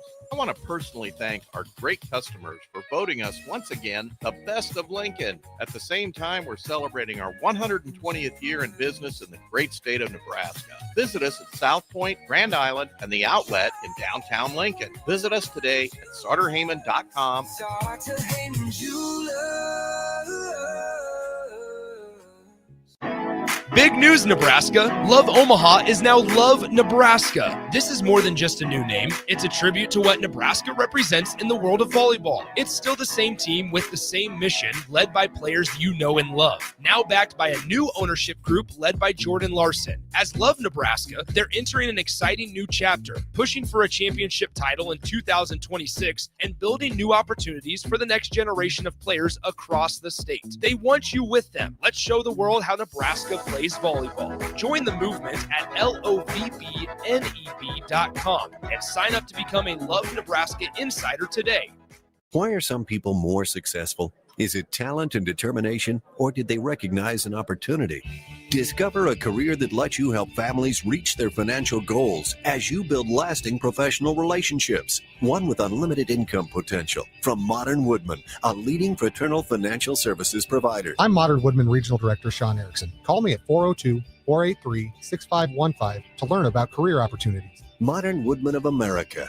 Touching lives, securing futures. Attention all Wings fans. Buffalo Wings and Rings has daily specials that will make you want to stop in on all days of the week. Kids eat free on Mondays, and on Tuesdays enjoy 40% off boneless or traditional wings at a price that makes the whole family happy. And come back on Wednesdays for $1.39 chicken tenders all day long. Get to Wings and Rings today, 68th and O or in Williamsburg Village.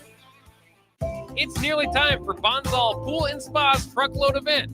From September 23rd through the 27th, stop by Bonsall Pool and Spa at 3201 Pioneers Boulevard to see an actual truck full of hot tubs with special prices. You'll save up to $3,000 on all hot tubs and swim spas, as well as $1,500 on all saunas and cold plunges. Use Nebraska football's bye week well by stopping in on September 27th for refreshments and giveaways. That's Bonsall Pool and Spa at 3201 Pioneers Boulevard in Lincoln. Fall is here, and so are cooler temps, darker evenings, and slick roads. Is your vehicle ready for the change in seasons? At A1 Automotive, we've got you covered. From tire checks, brake inspections, batteries, and heater systems, we make sure your car is road ready for the Nebraska winters ahead. Don't wait until the first frost. Schedule your fall car care checkup today and drive with confidence all season long. A1 Automotive, always honest answers. This is your invite to Lincoln's Oktoberfest. On Saturday, September 27th, come to Beer House at 8th and P in the Haymarket from 11 a.m. till 8 p.m. for a full day of German fun. Live bands, mouth-watering food, cold brews, and games for every age. Try your hand at Steinholding, Cornhole, or bring friends for Hammerschlagen. Admission is just $9 in advance, and VIP gives you tokens, a Stein, rooftop access, and more. Lincoln's Oktoberfest, where the beer is flowing, the food is sizzling, and the spirit is Bavarian strong. Be there. Back to old school with Foreman and Orman on 93.7 The Ticket and theticketfm.com.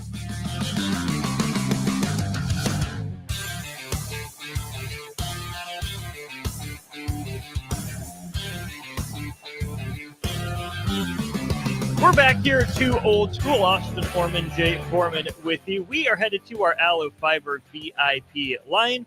Usually, 6 o'clock, we would have the Husker Football Hour with Tom Chattel. But Tom Chattel, a man in high demand, lots going on in his world. So we're taking him at 4:30 here instead. Let's bring him in, lead sports columnist of the Omaha World Herald, Mr. Tom Chattel. Tom, a good afternoon to you. How are you? I'm good. What's going on there? Oh, a whole lot. Husker football discussions left and right. Let's just start with just your general impressions, your takeaways from Nebraska. Michigan, a loss for the Huskers. Can you still argue that Nebraska took a step in the right direction as a program despite losing the game? It was a very confusing day because if you were hoping, like I was, to have some sort of definitive answer on where Nebraska stands right now, he didn't really get it. There were several steps forward, and there was, but the bottom line was still short, and the thing that happened to the offensive line was pretty concerning. So I don't know if that was Michigan or just a giant red flag. Because against Cincinnati, the offensive line really kept Dylan Raiola clean, and he didn't get touched. So I don't know, but a lot of things to like, but still, you were hoping to see him close the deal in a game like this, and they weren't ready. They weren't ready. They lose by 3, another one-score loss. Did that feel like a one-possession game to you, Tom, or did it feel like Michigan was in control for more of that game, and then the late Nebraska touchdown cut it to a one-possession game? Yeah, I felt like it was close, but I've always felt like Michigan was a step ahead. And they were going to have an answer. They always seem to have an answer. They weren't flustered by the Hail Mary. Other teams might have. And Nebraska really didn't seize the momentum in the second half the way they could have there. I just felt like it was, Michigan, and part of that is when you're on the line of scrimmage, sometimes it's just a matter of time, and that was the case here. They, a lot of those long plays by Michigan were not necessarily in Nebraska getting blown off the ball, but just being in the wrong spot. But clearly, Michigan was the aggressor, and they took advantage of, Nebraska's still pretty young on the defensive line. And look, there were questions about this team. The people that had their minds made up about playoff contender and 9 wins, I thought were crazy because we didn't know what kind of offensive line they were going to have, and we didn't know what kind of a defensive front seven they were going to have. So it takes a game like Michigan, not Akron, not Houston Christian, but Michigan, to tell you kind of who you are. And I think the coaches got a good look. Again, special teams is much improved. They've got a lot of things going on. The passing game is very good. Dylan Raiola has come out firing. but if you can't block, if you can't dominate up front, or at least hold your own, you're going to have a hard time in this league. And you got 3 more opponents at the very least that are going to look to take advantage of that in Minnesota off a short week, at Penn State in Happy Valley, and then, of course, hosting Iowa to end the regular season. I'm curious to see, too, Tom, if the offensive line is something that Nebraska moving forward needs to scheme around, or if it was just Michigan, because some of the conversation that we heard on these airwaves was people maybe underrating just the depth of talent that Michigan has, the fact that they are still, a championship program just a couple years ago. My read on it is that Michigan was probably better than Nebraska, and Nebraska just had a bad day. And when both of those things are true, you end up giving up 286 rushing yards and 221 of it on 7 carries.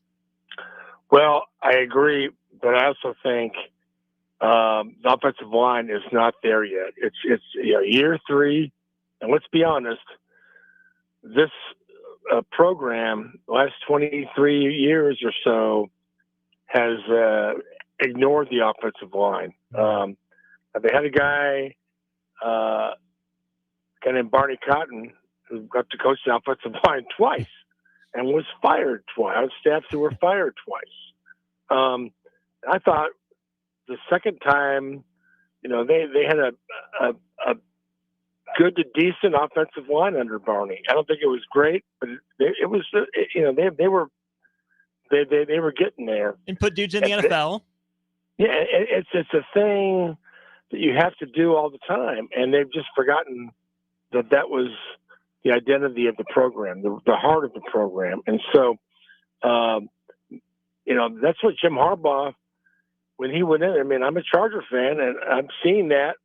When they hired Harbaugh, I thought, this will be good. He's going to take care of the offensive line, and they're going to run the ball. And that's what he did at Michigan. And when he was at Stanford one, he had a great offensive line, they ran it, and he had a very good quarterback. Well, it took him a while to get that at Michigan, but once he got the offensive line rolling and the quarterback, they were off to the races. And so that's what Michigan, now Michigan is just continuing to do that. Well, I believe Matt Rule has the same intention. I think he's going to make it a priority. It just takes time, and the offensive line, a really good dominant line, needs continuity. It needs guys together for 2 or 3 years, which is a little harder to do in the portal era. But I think they're just year 3 now, and they're trying to. I mean, this is a better line, but it's not there yet. And it's you need talent. You need people are going to be over Donovan Rail. You need talent, and they don't have dudes on the offense. They don't have those guys. I mean, they've got Elijah Pritchett is kind of a dude, but he's got issues with false starts and stuff. I mean, he's got to clean that up, and I think he'll be on the field in a hurry. And I wonder if maybe he should be on the field anyway, but you don't want to beat yourself either. So I think they'll be better next, against other teams, but they're not going to be dominant. And there's some games this year they're going to have to be able to do that. So yeah, they'll have to scheme around it. But in the Big Ten, you can't hide your offensive line. You either got it or you don't. And if you don't, it's probably going to be a long day. Are there more of those dudes on the defensive side of the ball, or is that room in kind of a similar position in your eyes? Maybe. I think there probably could be, but we saw, I saw a defense that was flying to the ball, really did a pretty good job against Michigan's offense. But these guys, were out of position on a couple of plays, and bam, bam, bam, they went the distance. And you can't get out. There were times when and Michigan blocked them, but they weren't where they were supposed to be. But I think the inexperience probably caught up to them a little bit there. But in general, I think that they fixed the first game issue of not flying to the ball. I think they're still doing that. I think they were, in general, pretty good. I guess Michigan's offense, obviously, when you lose, you're not good enough. But, all these things, we always look at the half, the glass half empty. They only lost by 3. They had these problems with the offensive line, and they were still in the game at the end. And if you kick a field goal early, maybe you tie it. It's of course, they needed the Hail Mary too, but right. I think that it showed that in a lot of ways they were as good as Michigan, but not where it counted, and that's making plays that win games.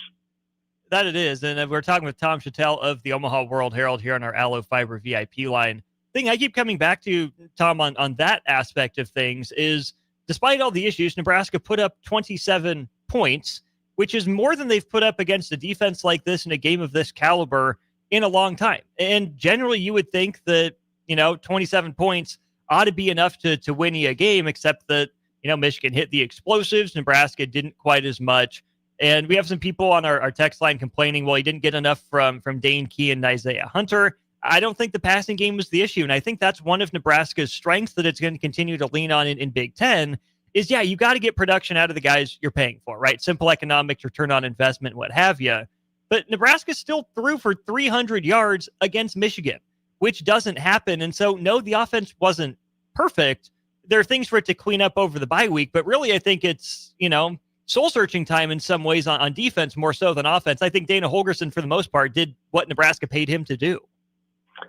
And they did that with 7 sacks. I mean, think about that. I mean, you're throwing for 300 plus, and you've been sacked 7 times. I mean, that's just silly. It didn't make any sense.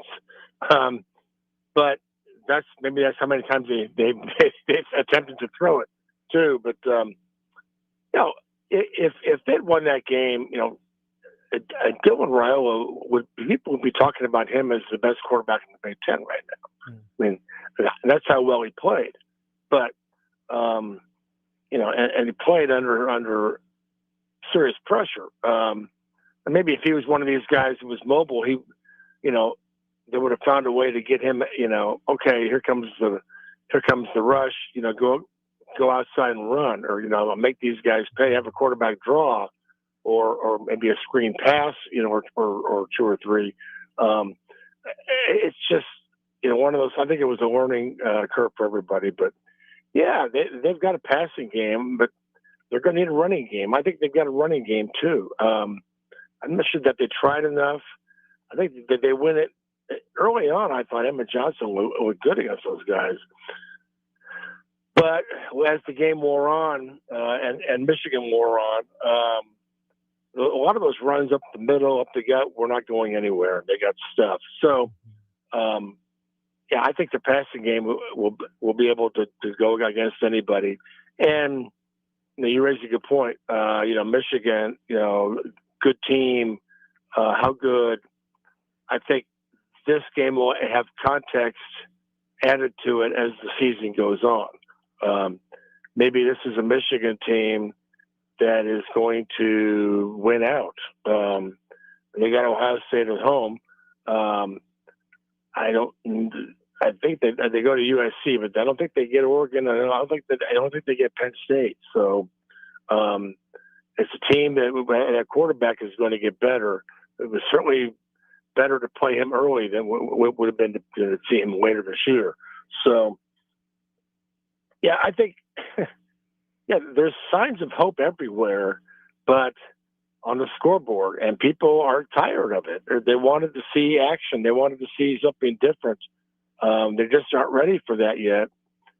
And, you were there today at Rule's presser, and he's, as always, he's answers everything and more and more. And but there were no answers today. And I think, coming off the film, I mean, this is not a situation where the coaches can do a whole heck of a lot. What they can do is try to put the team in a better position to make plays, but the players have to go finish the deal. It's up to them. Coaches can't do it. Players have to be taught how to do it. but the best teacher is a success. And they have to go win some of these close games. They got one at Cincinnati. They got a couple at the end of last year, but they need more. And it has to become a habit. It has to become a deal where, you know you're going to make the play. They don't know that yet. They don't know, where to make plays.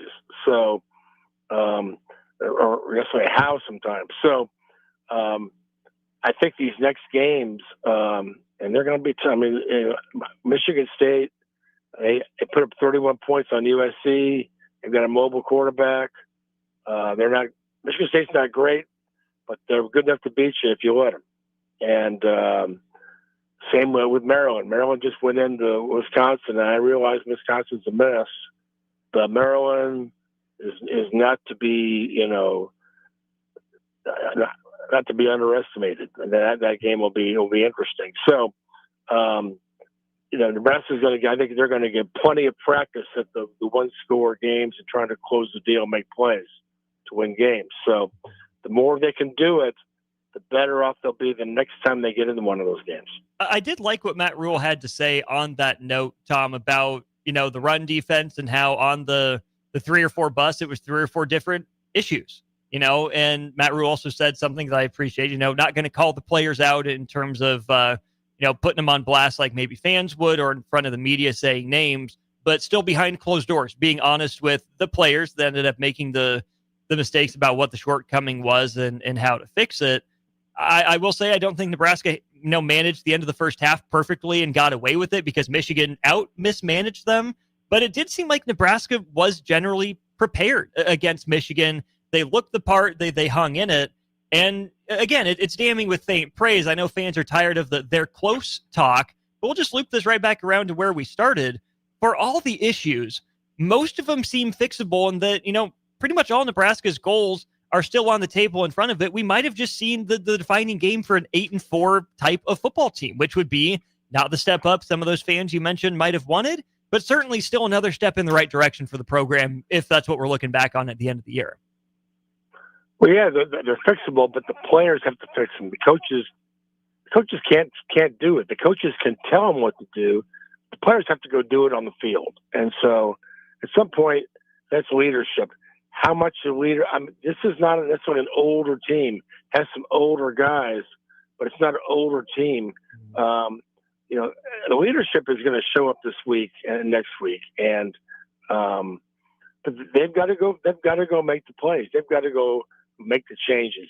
Offensive line has got to be better. They've got to go out. Okay, we're not going to, and I don't know if that was just a purely talent thing on the offensive line, or they got hit in the mouth and they did not respond.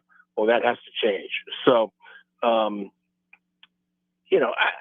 just think they're in a spot where, we didn't know what this team was all about. The Michigan game was going to tell us. Well, the Michigan game gave us pretty good view. And yeah, I think it's an 8-4 team, and I kind of wondered that all along. I always thought 9 wins was kind of a stretch because there's so many questions still. And the schedule's tougher than some people don't want to admit it, but it's tougher than you. Every one of these games is going to be a ball buster. I mean, Michigan State is not going to be easy. Everybody has a good coach, and these guys have quarterbacks that can beat you. So, the Nebraska has to take every game like it's Michigan. And so, but I mean, yeah, okay. Well, let's talk about 8-4. 8 games left. Can they go 5-3? Yeah, I think that's probably a doable thing, don't you? I mean, 5-3. So, and then you get in the bowl game, you win the bowl game. That's 9. 9-4. Wouldn't that be a good year? I think so. And I think if you go 5-3, you're going to beat somebody that you probably want to beat. So, Minnesota or Iowa or Penn State or USC. I mean, that's one of those 4 is going down if they go 5-3. So maybe 2 of them. But the point is they've got to. Right now, they've still got a thing. I would not panic. I would not worry about, oh, Nebraska can't win close games again. They got into one with a team that's, could be playoff caliber by the end of the year. So they got into a deal with that, one of those teams. So they just got to get back on winning track and learn how to put these things away. The more you do it, the more you're going to be able to do it the next time. So, yeah, it's just a frustrating place to be because there were good things, and they wanted, obviously really wanted to win that game and be able to say we've turned the corner. But I don't think this schedule in this league is not a situation where you turn the corner after one game. There's always another one, and then another one, and then another one. So, turning the corner or arriving, which I don't think, you don't arrive with one game. Doing all that happens over a season of doing it over and over and over when it becomes a habit. So, but that's all still in front of them. 8 games left, and they got a hell of a quarterback. I love that they've got a punt returner. I love that. I love what Corey Barney brings to the offense. He's a dynamic X factor. I love that. Good running back, good tight end. Tight end's a playmaker. They've got receivers. I mean, I think the defense will get better. It's just, you got to take one on the chin, and you can't. That's what I love about Rule's pressers. Are upbeat, and he talks them up because yelling at these guys and running them down is not going to get them over the hump. They've got to know that okay, we're good enough to do this. And I think he does that. And it's good to have a veteran coach aboard who understands that stuff and can relate to players that way. So this is not a situation of a first-time coach learning how to do this. That's a big deal. So, we'll see what happens next week. But it's just the mentality of every week's a rock fight is perfect. It's true. Mm-hmm. Sure is. Tom, we're up against the clock. We'll let you go. But on behalf of everyone at the ticket, I know I'm not the first. I certainly don't want to be the last. Congratulate you on your winning the Burt McGrain Award, which means, of course, induction into the Football Writers Association Hall of Fame and the National Football Foundation College Football Hall of Fame down there in Atlanta. Seriously, from me, from all of us here at the ticket, thanks for everything you do for us, and congratulations on that award, Tom. Thanks for having me. I love being on here, and I love covering Nebraska football and college football. It's the greatest job in the world. That's not a job. So I love it. Thank you. Absolutely. That's Tom Chattel, lead sports columnist of the Omaha World Herald, with us here on 93.7 The Ticket. Join us on our Allo Fiber VIP line. We'll be back. We got hour 3 of Old School straight ahead. You're listening to Old School with Jay Foreman and Austin Orman. Download the mobile app and listen wherever you are on 93.7 The Ticket and theticketfm.com. Sometimes good people make mistakes. When you find yourself in need of an attorney, call Liberty Law Group. The attorneys at Liberty Law Group will defend you in court and protect your freedom to get you the best possible outcome and the justice you deserve. Trust your freedom to Liberty Law Group, the best criminal attorneys in Nebraska and Iowa. Call them today at 877-404-5238. That's 877-404-5238. Or check them out online at libertylawgroup.com. Hi, Sean Callahan here for Koppel Chevrolet GMC. This month kicks off Koppel's 50th anniversary sale. We're celebrating 50 years by offering an additional $500 discount to the next 100 customers that buy a new vehicle. This is in addition to the huge savings already in place. You can take an extra $500 off our discounted price, or we can cut you a check on the spot. Celebrate with savings and see why customers have trusted Koppel since 1975. It's our way of saying thank you for all these years. Why are some people more successful? Is it talent and determination, or did they recognize an opportunity? Discover a career that lets you help families reach their financial goals as you build lasting professional relationships, one with unlimited income potential. From Modern Woodman, a leading fraternal financial services provider. I'm Modern Woodman Regional Director Sean Erickson. Call me at 483-6515 to learn about career opportunities. Modern Woodmen of America, touching lives, securing futures. It's nearly time for Bonsall Pool and Spa's truckload event. From September 23rd through the 27th, stop by Bonsall Pool and Spa at 3201 Pioneers Boulevard to see an actual truck full of hot tubs with special prices. You'll save up to $3,000 on all hot tubs and swim spas, as well as $1,500 on all saunas and cold plunges. Use Nebraska football's bye week well by stopping in on September 27th for refreshments and giveaways. That's Bonsall Pool and Spa at 3201 Pioneers Boulevard in Lincoln. Empire Netting and Fence delivers top quality netting and fence solutions. From major sports venues to backyard installs and everything in between, coast to coast. We take on tough jobs with grit, integrity, and a strong commitment to safety. Empire is growing, and we're hiring motivated people ready to grow with us. We build each other up, and we're building something big. Think you've got what it takes? Apply now at empire-fence.com. That's empire-fence.com.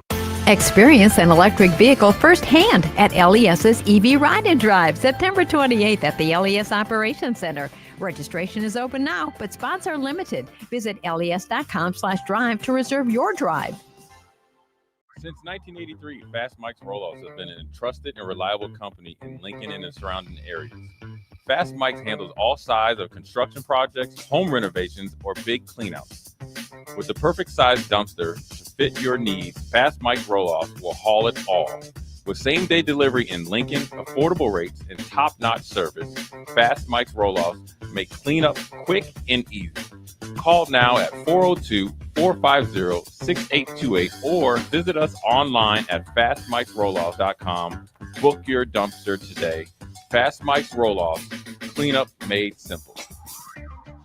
Rico here with HIS Auto Care at 70th and Van Dorn, letting you know HIS is a great place to bring your vehicle for service. With superior service, bumper to bumper, we'll treat your vehicle like it's your mother's. Doesn't get any better than that. So call 402-488-8934 and HIS Auto will make you glad you did. 5% off, mention this ad, and for sure your mother will be proud you called. 402-488-8934, HIS Auto Care, 70th and Van Dorn. God bless you. Are you looking for an exciting new way to put your skills to work? Explore new career options in the fintech industry at Currency, a Sandhills global company. We offer full-time positions in financial sales, compliance, operations, and other fields. We also offer a 4.5-day work week, an attractive benefits package, and opportunities for advancement. Put your motivation to work and grow with us at Currency. Visit gocurrency.com/careers to learn more. This is Lincoln's home for sports talk on the FM dial. Also online at theticketfm.com. On the internet. KNTK FM Firth, 93.7 The Ticket. This is your invite to Lincoln's Oktoberfest. On Saturday, September 27th, come to Beer House at 8th and P in the Haymarket from 11 a.m. till 8 p.m. for a full day of German fun. Live bands, mouth-watering food, cold brews, and games for every age. Try your hand at Steinholding, Cornhole, or bring friends for Hammerschlagen. Admission is just $9 in advance, and VIP gives you tokens, a Stein, rooftop access, and more. Lincoln's Oktoberfest, where the beer is flowing, the food is sizzling, and the spirit is Bavarian strong. Be there. Concrete Industries has immediate job openings for precast production laborers and maintenance technicians. Concrete Industries offers great pay, health benefits, 401k, a wellness program, holidays, and paid time off. Apply today to earn a starting pay of $21.50 per hour plus a $1,500 hiring bonus. Concrete Industries is hiring all experience levels and offers on-the-job training. Start your career today as a precast production laborer or maintenance technician. Visit concreteindustries.com. Empire Netting and Fence delivers top quality netting and fence solutions. From major sports venues to backyard installs and everything in between, coast to coast. We take on tough jobs with grit, integrity, and a strong commitment to safety. Empire is growing, and we're hiring motivated people ready to grow with us. We build each other up, and we're building something big. Think you've got what it takes? Apply now at empire-fence.com. That's empire-fence.com. Coming at you live from the heart of Lincoln, America. This is Old School, sponsored by the Mercado by Certified Piedmontese, Nebraska Football Hall of Famer Jay Foreman and Austin Orman. Old School with Foreman and Orman on 93.7 The Ticket and theticketfm.com.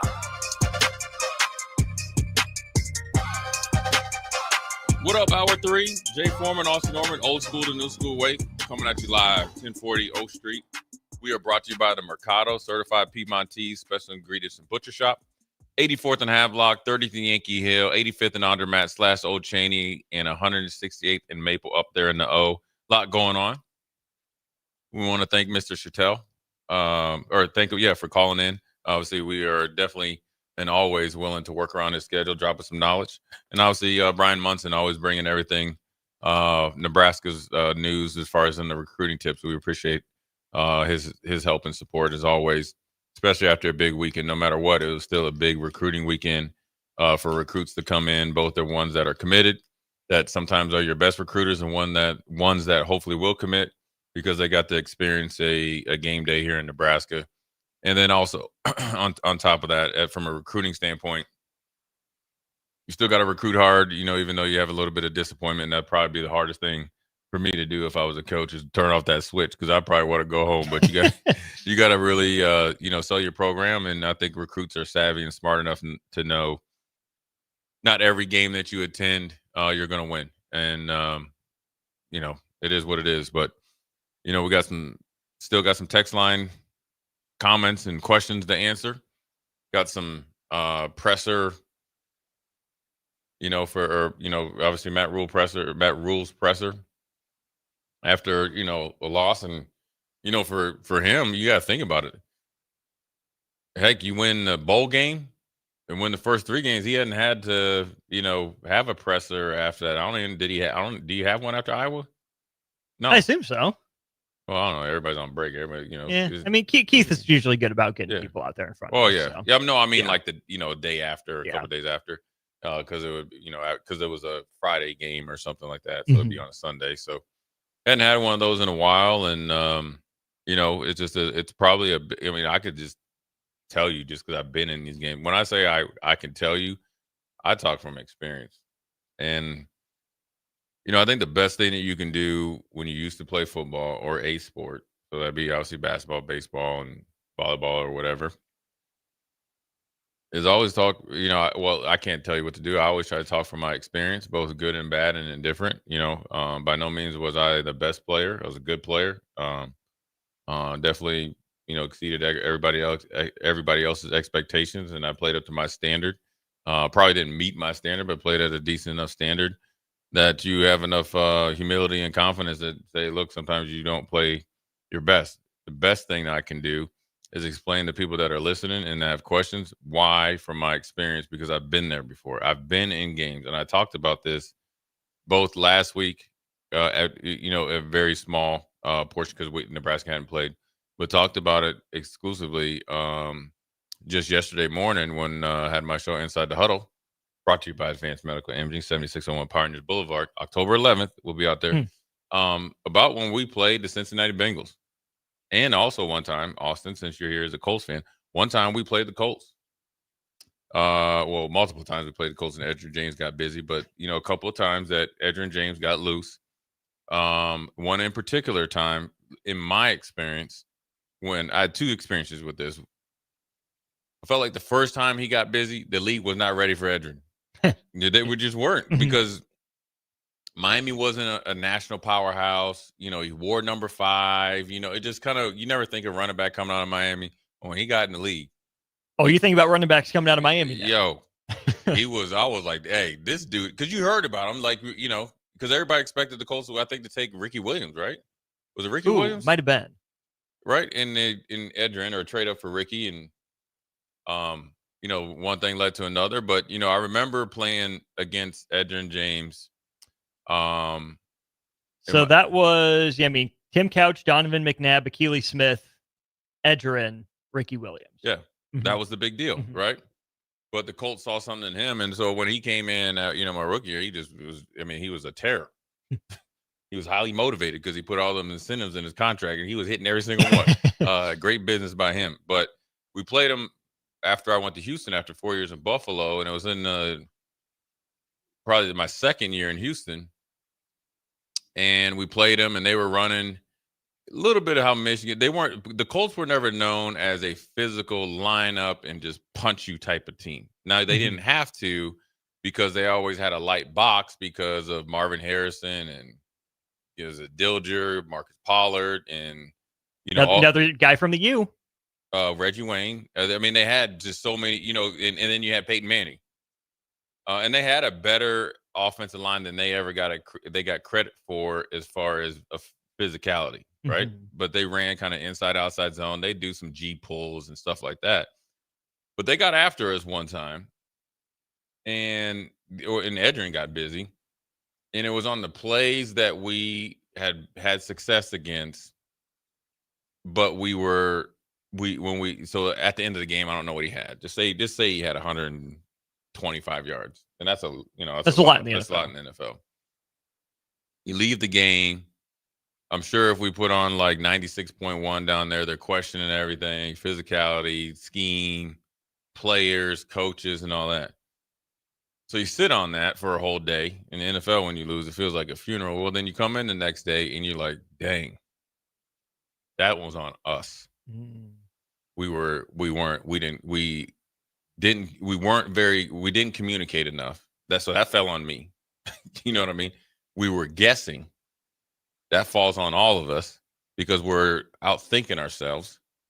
And, we weren't as crisp as far as our pre-snap alignments, our pre-snap adjustments, their movement. And then the execution was very poor. It had nothing to do with the coaches. It had nothing to do with the personnel. It had nothing to do with the scheme. But the next time we played them, we addressed it all. We did kind of make some adjustments and simplify some stuff. Maybe we felt like maybe it was too much or whatever. And we got down like Charlie Brown. And it was a lot of the stuff that we didn't do. We, as a defense, missed some layups. I missed a layup against Edgerrin. I tried to backdoor play, didn't make it. I backdoored the play too late. When you try to backdoor play, it's got to be essentially feast or famine, and it's got to be predetermined. And that comes from your film study, and then obviously the confidence that what you're going to do, and then also you tell a player that it would affect that you got to do it as well. So what I'm saying is defensively they can fix a lot of these things, but they got to fix them on their own. I think some people confuse what talent is, and we'll get into the text, I promise. Skill is what you're born with naturally. That means Randy Moss, whenever that's a special night. Shaquille O'Neal, Jordan, and all them. It's a skill that you have. The talent, a talent that people don't talk about is what you're willing to do. Because the talent, the biggest talent you can have is be coachable, execute, do what you're supposed to do, sacrifice, be a good teammate, put in the extra work, all that. Because that talent will overtake the 40 or whatever that people are, or the 4 or 5 star and all that. Now you need all that. Okay, this is within reason, right? Because you're not going to have a 5'8" defensive tackle. Okay, Aaron Donald tried, but Aaron Donald's talent was what? His mindset, his work ethic, and all those knives he avoided in the offseason. And that talent really made the natural skills that he had go out to outer space, right? And so that's where I think people really, miss it. And then you talk about we need some dogs. Well, the dog mentality comes from how you handle your business, how you approach the game, how you work at it. And, everybody's going to question everything when you lose, but also you can't be blind, be blinded by that and not understand, okay, you're better now than you were last year. You're better under this regime than the previous. You're getting close, but yet you're so far. So how do we start to really take some, leaps in instead of steps to lessen that gap? Well, a lot of it is, okay, we got to handle our business a little bit better. Okay. Then we can really start looking at the underwear Olympics, which is always important. I'm not saying that. Well, that just goes to what I was saying with Brian Munson, and I did a long Twitter thread on this as well, is that size, speed, underwear Olympics, like you're saying, aren't everything. But sometimes they mean something. Would you rather have a 6 foot, 165-pound slot guy or a 6'1", 175-pound slot guy? Right? The bigger you are, and the better you can do small person things at a bigger size. Same thing we saw in the NBA, right? The small ball era wasn't actually small. What you were able to do is you were able to get away with a 6'9" Draymond Green doing 7-footer things exceptionally well. And then, your Kawhi Leonards, your Luka Doncic's, guys like that, LeBron, what's made him so good is that he can do point guard stuff in the body of a three. The bigger you can be and still do small person things is always going to work to your advantage in football. And vice versa. Yeah. And that's not to say that, size, speed, weight, whatever, determine everything. They don't. Hard work beats talent when talent doesn't work hard, or skill, whatever you want to say. I mean, that's obviously a discussion. There are times, though, where it matters, but there are times you can overcome it, but to a point, to a degree. Yeah, and you need all that. But the most important thing you need is that mindset, and that's the talent. And in this day and age of sports, and any sport, that's the bigger talent than anything that you can talk about as far as height, weight, and speed. Sure, you need guys at certain measurements and all that, but there's guys that go around those measurements that end up playing really well. Like example, Barney wanted to go get that ball a little bit more than everybody else on the field. And he was probably the smallest guy out there. So that's a snapshot. But what you need is just to continue to work on the mindset to do what you need to do over and over. These games come down to how much are you willing to do the grimy, non-sexy things more than the other team? Are you willing to line up correctly? Or are you willing to over-communicate? Are you willing to sacrifice yourself? Like I talked about number 30 from Michigan, Jimmy Rolder, a lot of times, and I'm focusing on this because I've been in this position, right? And it's no different than the guy that has, when the San Antonio Spurs, they ran a lot of pick and rolls, right? And, generally kids these days, when they play basketball, they don't like to, put their body on somebody and be physical. What they like to do is, slip the screen and all that. Well, generally, as you know, Austin, the guy that gets open the most and gets the most opportunities, the guy that lays the pick. The screener. That's what he did. He was a screener. So you have to be invested to do that. That means I have to run in there with reckless abandon with no guarantee that I'll ever touch it again. That I'll ever get the sack. But he was doing such a good job. He benefited off of it, and then everybody else did benefit off of it.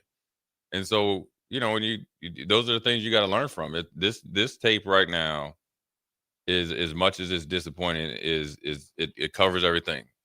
A whole different points. There's a lot of good that you did because, like Chattel said, you give up 7 sacks and you're within, technically within the score. And you are able to move the ball at times. You saw how you're able to execute in that first drive and literally pimp walk that ball down the field.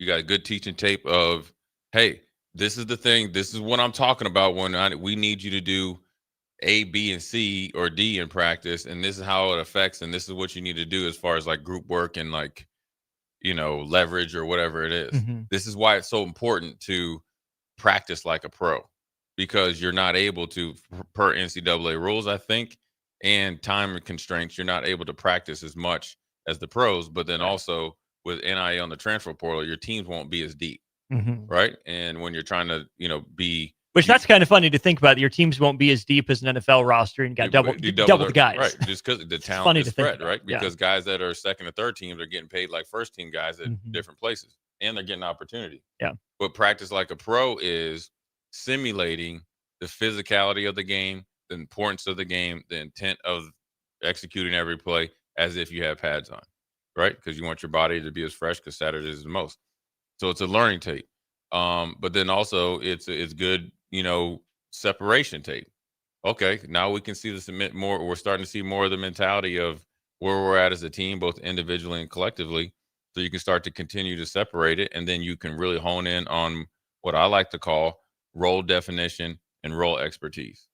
So you can do all that. And then then you can use it as like a humbling tape or whatever. And then, now these practices now, you can be a little bit more spirited.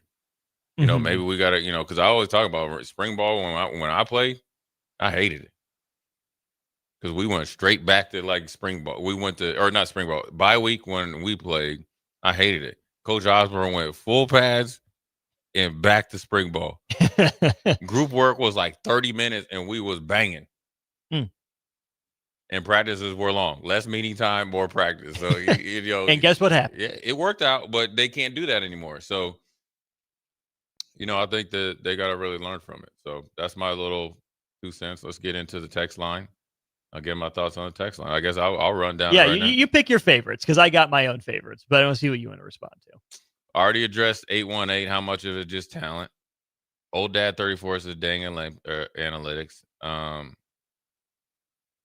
Let me see. But we'll do 9061 talked about the missed tackles.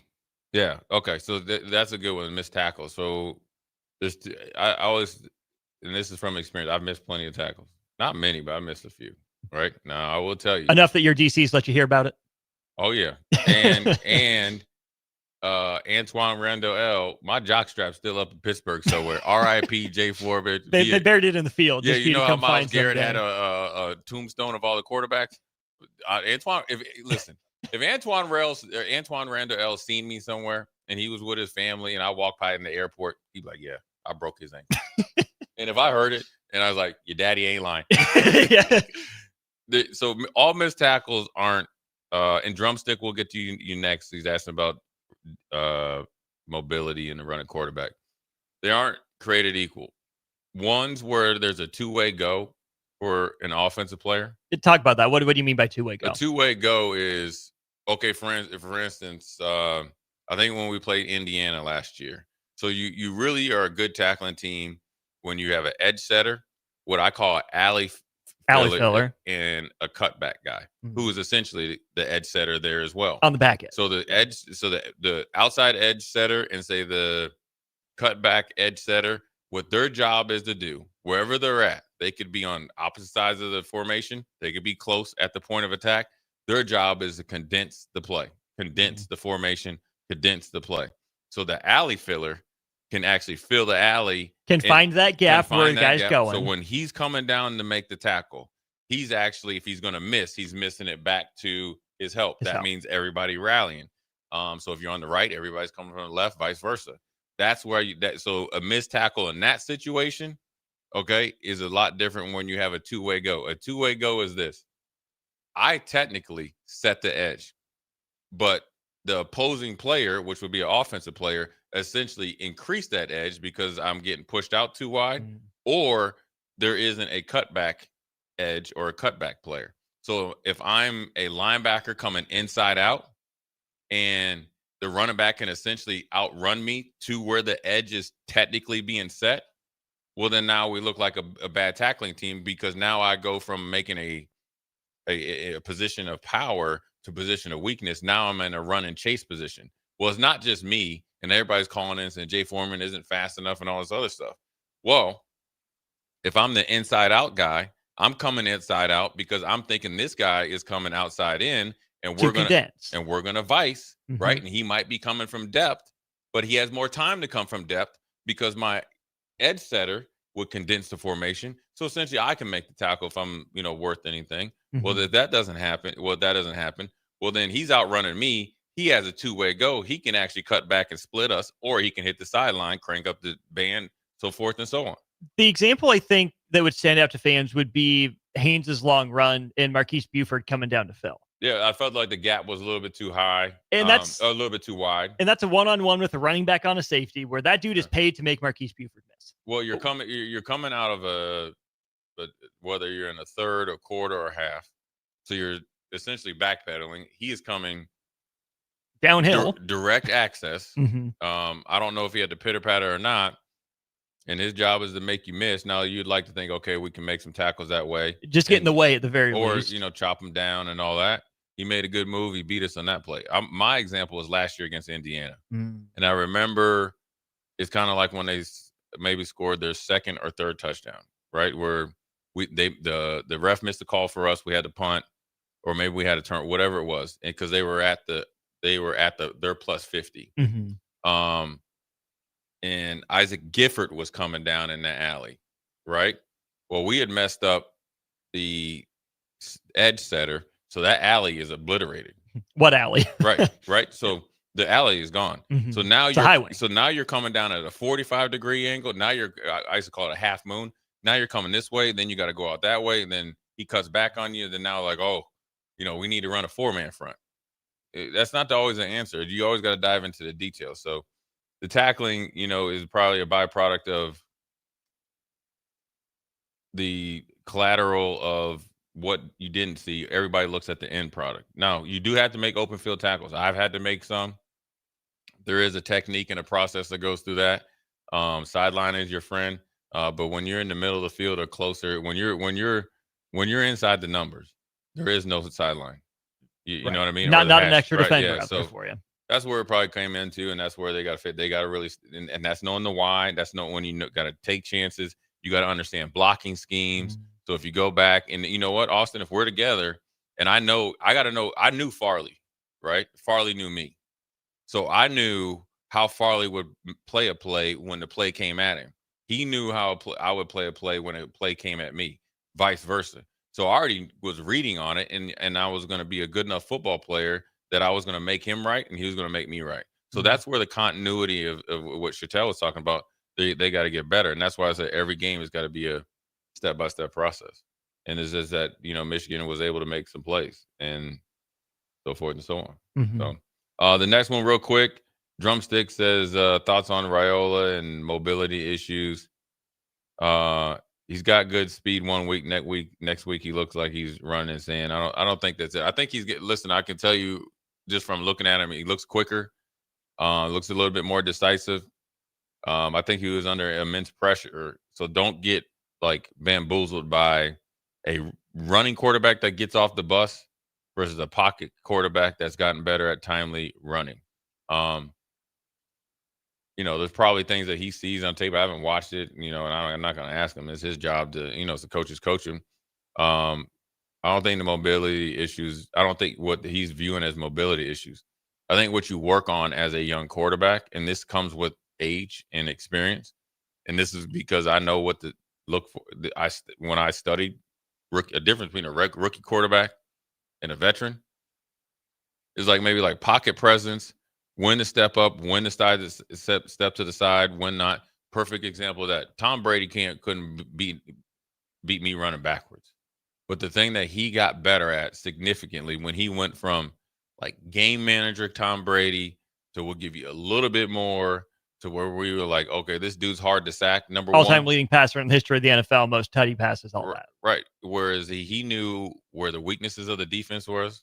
He knew defenses and coverages and why you run the coverages. But the thing that really helped him, and I'm going to talk about the guy that I feel that at least from me, the best passer of the football I ever seen. And I'll stand on this. And guys say it is Dan Marino.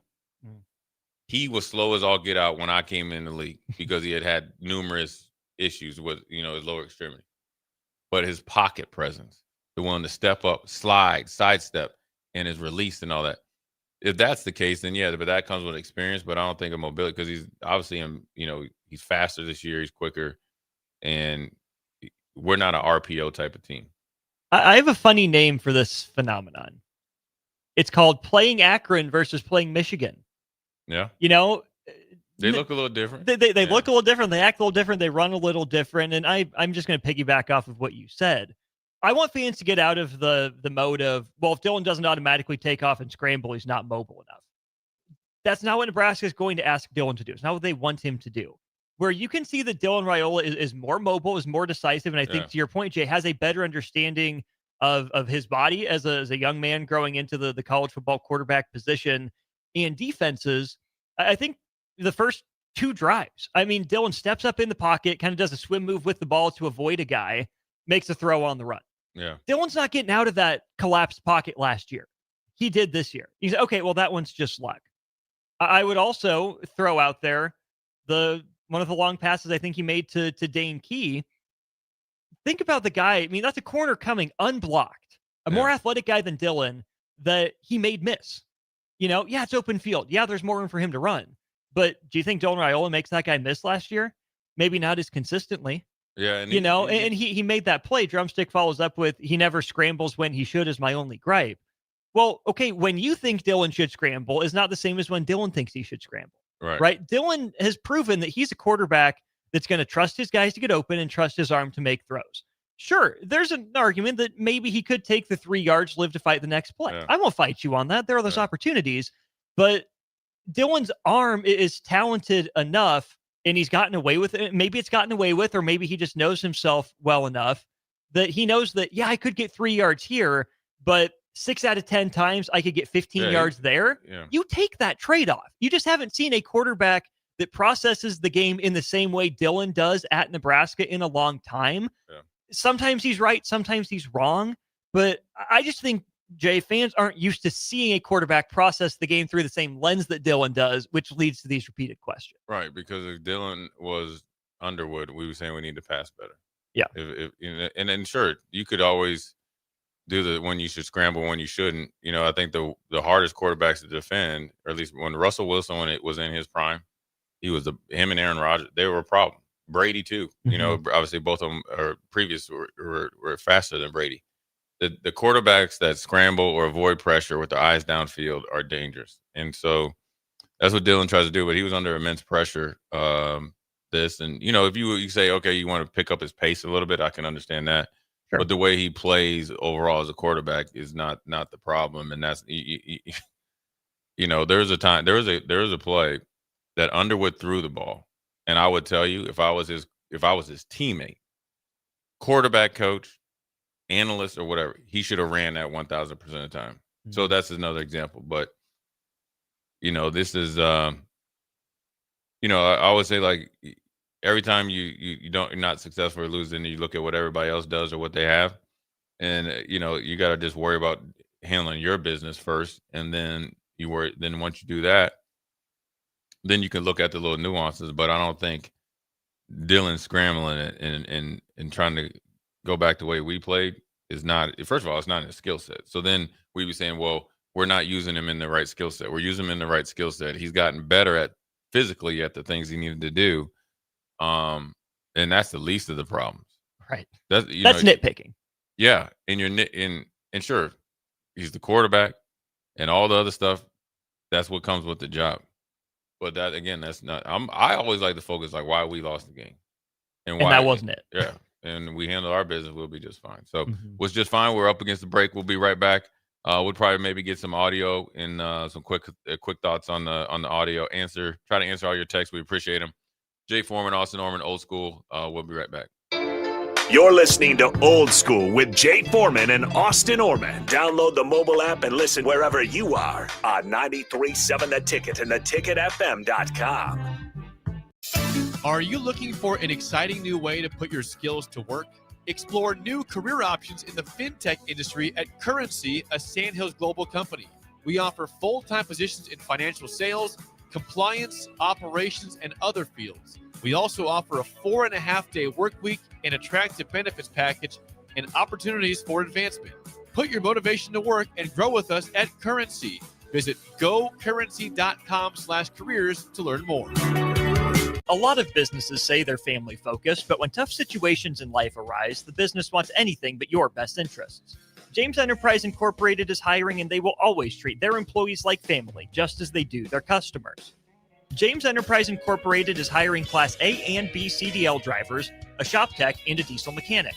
If you're looking for a career with a company that goes above and beyond to value you and your family, apply today at jamesenterpriseinc.com or call 402-432-6740. M-Suits Clothiers, Lincoln's favorite men's store, is ready for homecoming season. There's no time to wait. Visit today to help your student find that perfect outfit for their homecoming. M-Suits has a selection of ties and bow ties to match any homecoming dress color you can think of. M-Suits Clothiers, 1 block south of 56th and Pine Lake Road. Hi, everybody. Charlie Stone back again with Andy Goodyear of Honda of Lincoln. Andy, there are so many great things to talk about right now. Let's start with new and pre-owned vehicles. Thanks, Charlie. Yeah, we're all excited those days of inventory shortages are behind us. Right now, we have more than 400 new Hondas to choose from and over 125 pre-owned with just about any make or model in stock. I know certified pre-owned Hondas are a very important part of your dealership. Tell us about certified, Andy. We always have a great selection of certified pre-owned Hondas in stock in like new condition, and they also come with a 7-year, 100,000-mile warranty. How about service? You know, our amazing service department not only services Hondas, but we service just about any make, and we are one of the largest tire dealers in the state. Look us up the next time you need tires on your car. Experience the best at the Honda of Lincoln way of doing business, 27th and Yankee Hill Road, or online at hondaoflincoln.com. Attention all Wings fans. Buffalo Wings and Rings has daily specials that will make you want to stop in on all days of the week. Kids eat free on Mondays, and on Tuesdays, enjoy 40% off boneless or traditional wings at a price that makes the whole family happy. And come back on Wednesdays for $1.39 chicken tenders all day long. Get to Wings and Rings today, 68th and O, or in Williamsburg Village.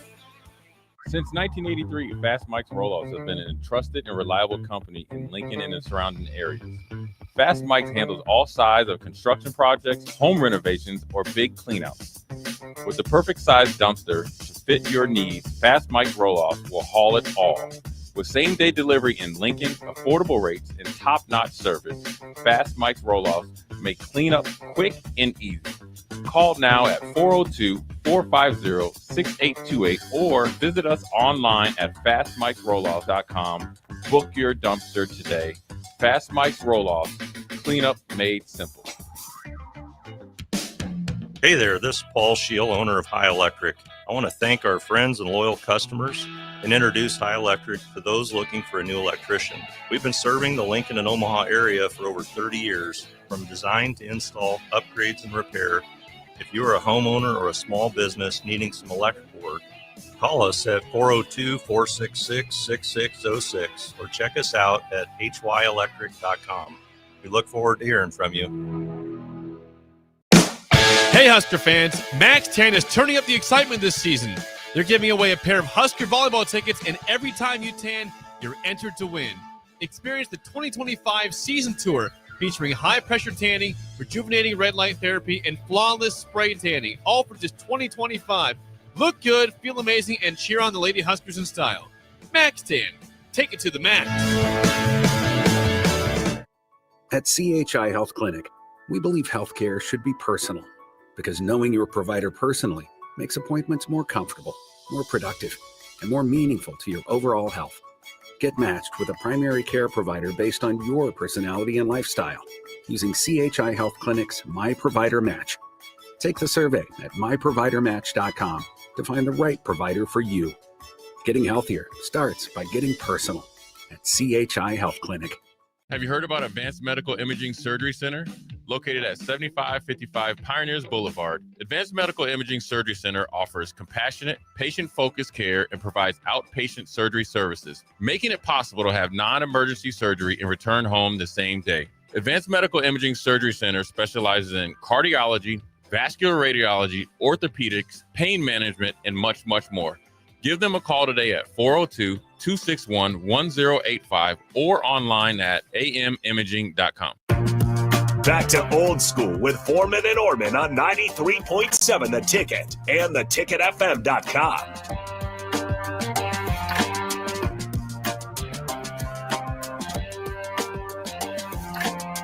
Well, we're back. Jay Foreman, Austin Orman, second segment here. 5 o'clock hour after Michigan. So onward or outward. You want to go to some Matt Rule?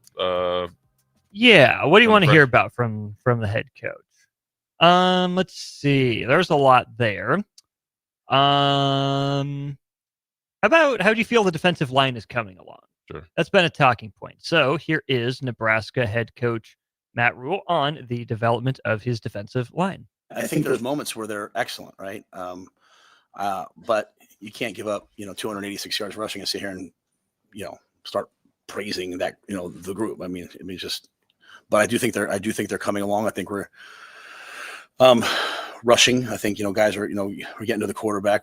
At one point they were 1 for 9 until the second to last drive, right? And then they had 3 third downs, and we had a free hitter to tackle the guy on both of them. That's not me calling the guys out. That's the guys would say that to you, right?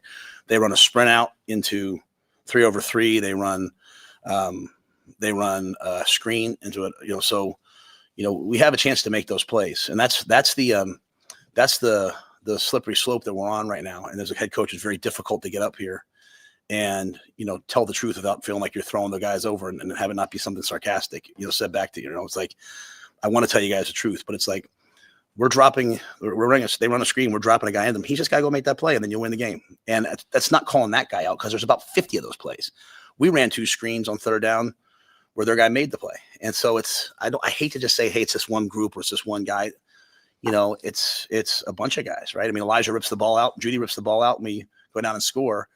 So I think there's a lot of good things there, but it's not good enough. And that's the important message, is that we have to get better. We'll stop that there. I mean, I think that's pretty on the nose. Yeah, I mean, I think look, it's not the sky isn't falling.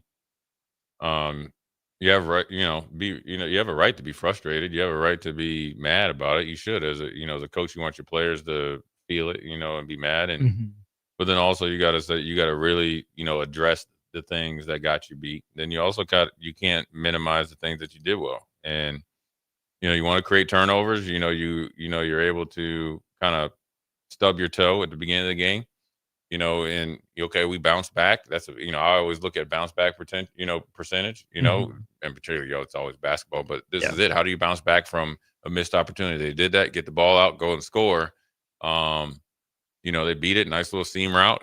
Match up. Good design. The execution is there, and then whether you're talking about defensively or offensively, you just got to address it. You can't sugarcoat things at this point in the season. Number one, because nobody will be able to fix it if you don't. But then also, you don't need to do that to the media either. Like family business is family business, and so the guys know where they stand. The bye week is going to be a good recipe, hopefully, for them, and they got to get better and better. Speaking of guys who know where they stand, I think we can do some real reading between the lines on. Matt Rule talking about your natural position. You're a linebacker by trade, but we know you're a running back at heart. We know that's in your blood. Yeah. Here's Matt Rule on the backup running back situation. Again, that's what I asked the coaches to decide, right? So I went to them today saying, hey, we have 4 games here now. Tell me who the number 2 back is. And more importantly, no matter who it is, who can play, we need somebody to play more, because it's not fair to Emmett to ask him to be out there that many snaps. Okay. So I think it's that as much as anything. Like, in my mind, we need someone, I don't care who it is, we need someone to take some more reps so that we have fresher bodies out there at that position. So, again, like I said, we kind of, Quentin was hurt. He came back. I chose not to play Mackay for my reasons last week. Isaiah's had to move back and forth. So we've had a bunch of different guys be the number 2, to be quite honest with you. I think now you're at the bye week. We've seen them all. You have some clarity. We'll have to make a decision here this week. There's another one in there. I'm not sure how it's labeled, but there's a couple other things Matt Rule said on that very question. Number one, he said, Quentin Ives is a big physical back, and left it there. Mackay Nelson, I think he's a starter at schools across the country. Isaiah Mosey, is a dynamic player. We got to find ways to get him the ball more, which tells me Quentin Ives might be on the way out. I mean, maybe I'm reading too far into it, right? Oh, yeah, like Matt Rule, again, just based off the number of words he said, the order in which he mentioned he mentioned Nelson, then Mosey, and then Ives, just with a few words. But Jay, the part that I think really stands out in the middle, that goes back to what we were talking about, however you want to phrase it, talent, skill, either way, the top end talent discussion for Nebraska. Matt Rule can be 100% correct that maybe it's not fair to ask Emmett Johnson to play as many snaps as he has. He's been in there a lot. But also, how many years have we been asking for Nebraska to find a workhorse? The guy that can stand up under that load, right? That can support some young, developing, freshman, or in Ives' case, the junior, he's been in the program, but inexperienced on the field. Yeah, it would be ideal for Emmett Johnson to get a breather when he needs one. But also, Nebraska's still searching for that workhorse back. Emmett Johnson's good, but I'll put him in the same camp as Ja'Cory Barney. He's good. You can win with him. Will you win because of him? maybe not in Big Ten play yet, and that's fine. You just have to be honest about where Emmett Johnson is at and where the backups are at to understand where Nebraska's run game is right now. Yeah, I mean, obviously, you don't want to, blow your starter out. Obviously, a fresh Emmett, especially down the stretch as we're down, the stretch. I mean, in latter parts of the game, where if he's fresh and his ability to, spread the field, get in and out of breaks, make people miss, you can be a closer. Now, as far as the backups go, if I don't know if they had practice today. I believe they were off today. Okay. They'll get after it Tuesday, Wednesday, Okay, Thursday. so if they didn't have practice today, and I heard that, and I'm Ives, Nelson, or Mosey, I could just tell you this right now. I guarantee you three are going to get the majority of the reps. You guys are going to sink or swim. And that's what it should be. And so, one of you guys need to step up. You guys, I don't think there's a big play different as far as like this certain style of offense you have to use with either one of them or any of them. And he's essentially, I mean, the head coach is essentially, and I'm sure it was more direct probably when they're, I'm sure if they went up and asked him. I mean, you're telling the truth. So, well, then the other question needs to be asked, Jay. Who's in charge of that room? What is going on in that meeting room? What is going on at practice? There were only a couple positions that didn't get turned over from the first couple of years. Linebackers, we had our questions from this game, but they've been generally fine over the first 2 years. Running backs, still searching. Well, I don't think it's like EJ's the coach. I mean, the coach can only do so much. I mean, he's probably. I mean, you get in the playbook. He's putting you through drills. The run is Dana's calling the plays. You got to do it now. Whether it's, for whatever reason, homeboy didn't play last week. Okay, that ain't got nothing to do with the coach. That's a you problem. It is right entirely. Okay, so and Quinn Ives was hurt. And I think he's healthy now, or maybe he got banged up last game. And then Mosey, he says, he's going back and forth. So they're using this week to say, okay, all the stuff is out. It's essentially we're locking the doors. Ain't nobody leaving until someone has an answer for me. Somebody has an answer for me. So you better ice up and water up because however long they have practice or whatever. And ice up, water up, strap up. Yeah, because you're gonna be getting a lot of reps, and so you got to separate yourself. In this day and age of college football. That train don't wait. No. And you can't say you didn't have an opportunity. Emmett's the starter. Don't tell me you didn't have an opportunity. There's times, heck, Emmett for a while thought he didn't get an opportunity. He got his opportunity, made the most of it. So if you guys don't think that if you take advantage of your opportunity, you won't play, then you really just got your head in the sand. So somebody's got to step up and play. Number one, not only for themselves individually, but for the team. And the head coach is telling you that. In so many ways, and I'm pretty sure he told you straight up. If he's saying it that way to everyone, you can about imagine how he's saying it to that room. Sure, why wouldn't? That's his job. Yeah, he has to. Yeah, and put money good for him. I mean, yeah, I mean it's tough in this day, and you got to step up, man. Sometimes you got to be able to play like a starter when you're a backup. That's how you become a starter. And you gotta and becoming a starter has more to do with your day-to-day, hour-to-hour, minute-to-minute preparation and mindset than what happens on the practice field. Because if all the things that I just mentioned, that controls what happens on the practice field.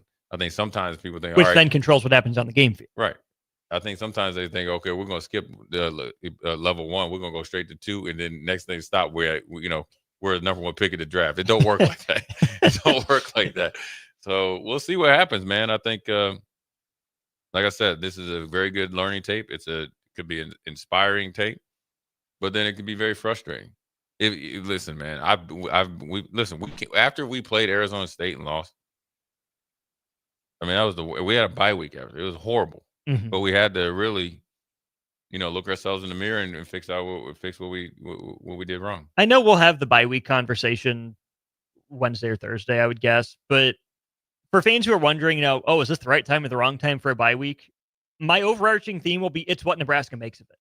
It can be a good thing if they use it to refocus, get healthier than they are. Matt Rule said they came out unscathed, get refocused, get back to the spring ball mentality of fundamentals. It can be a good thing. It can be a bad thing if you're pissed off. You got to bottle up that rage, that fury for a couple weeks, and then you come out flat against Michigan State, which again, you don't anticipate. But the bye week in and of itself, whenever it falls, is neither good nor bad. Because let's say Nebraska had beat Michigan and they were off. Oh, you have 2 weeks to be fat and happy. You can lose focus before Michigan State if they lose. If they win, it's, oh, look at them. They handled success well. It's another step in the right direction. There is no right or wrong time for a bye week. There's only a right or wrong way to handle the bye week. Yeah, I mean, sometimes if you're a little banged up and you need that week and that week gets you back, and you see that a lot in the NFL, like, oh, he just needs one more week, bye week. Then you get 3 guys back. Then you're like, oh, okay, this like with the Chiefs, right? You know, they're just trying to tread water till they can get their guys back. Here's a story about the bye week for me, and this is actually we did lose the game. Played Buffalo. I got a taunting penalty. First of all, I played like booty to my standard, right? I was guessing too much, didn't look good, right? Look kind of, didn't play. I had good stats, but I didn't play to the standard. Got a taunting penalty. A second guy gets caught, right? Had an inverted horse collar, which I'm 6'2", Travis Henry's 5'8", and I literally was like reaching back to just stop him from running down the field. Like, I think it might have been back-to-back plays. I have not gone back and checked, and I'm not going to check. I'm sure one of your former teammates will be more than happy to point this out to you. 2 or 3 plays later, we bust cover 4, bang 8, Eric Moulds touchdown. We end up losing by like 4 or 5 points a touchdown. Now, granted, our offense can fight our way out of wet paper bag. But the thing that you want to do after that, Austin, is play. We had a bye week. Oof. So the first part of that bye week, I was like just mortified and down in the dumps. Then eventually I had to have the conversation with me after a practice or two. And actually Gary Walker, who always busted blitzes I was going to get a sack on, he pulled me aside and he told me the same thing. What you do after this, or this week, will define the rest of your season. And the light went on. It's great to have a teammate like that. I love Gary. He's one of my favorites. Love to hate him, hate to love him. And then I'm telling you, after that, and once I did, it was on. I ended up, leading the league in tackles next 2 years and all that. Now, granted, it was, I just got better. But whatever you make of it, it sucks. You got to lick your wounds and get back, man. How you deal with adversity tells more about you than you do. I mean, it does success as well. So right now, this is not party time. It's time to get to the grind. So, anyways, we're gonna get to the break. Come back, quick segment. Jay Foreman, Austin Norman. We'll be right back. Watch Old School live on Facebook, YouTube, or Twitch. Old School with Foreman and Orman on 93.7 The Ticket and theticketfm.com. This is your year, where your team takes it all the way. Win way more than bragging rights at Warhorse Casino, where your love of the game could put $1 million in your pocket. The Pro Football Frenzy is free to play with prizes all season long. Weekly cash prizes up to $1,000 cash, season-long leaderboards, and a chance to win $1 million. Only at Warhorse Casino. Wagers may only be placed on Nebraska-based teams when played outside the state of Nebraska. Must be 21 or older to gamble. Gambling problem? Call 1-833-BET-OVER. Have you heard about Advanced Medical Imaging Surgery Center? Located at 7555 Pioneers Boulevard, Advanced Medical Imaging Surgery Center offers compassionate, patient-focused care and provides outpatient surgery services, making it possible to have non-emergency surgery and return home the same day. Advanced Medical Imaging Surgery Center specializes in cardiology, vascular radiology, orthopedics, pain management, and much, much more.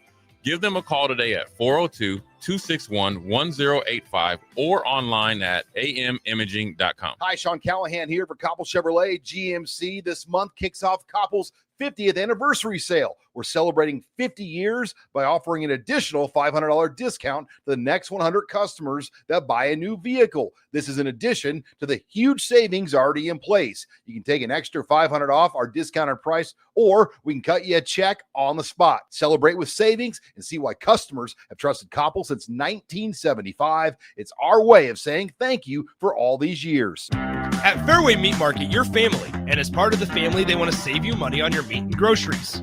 Now through September 28th, enjoy an 8-ounce USDA Choice New York strip for $7.98 each.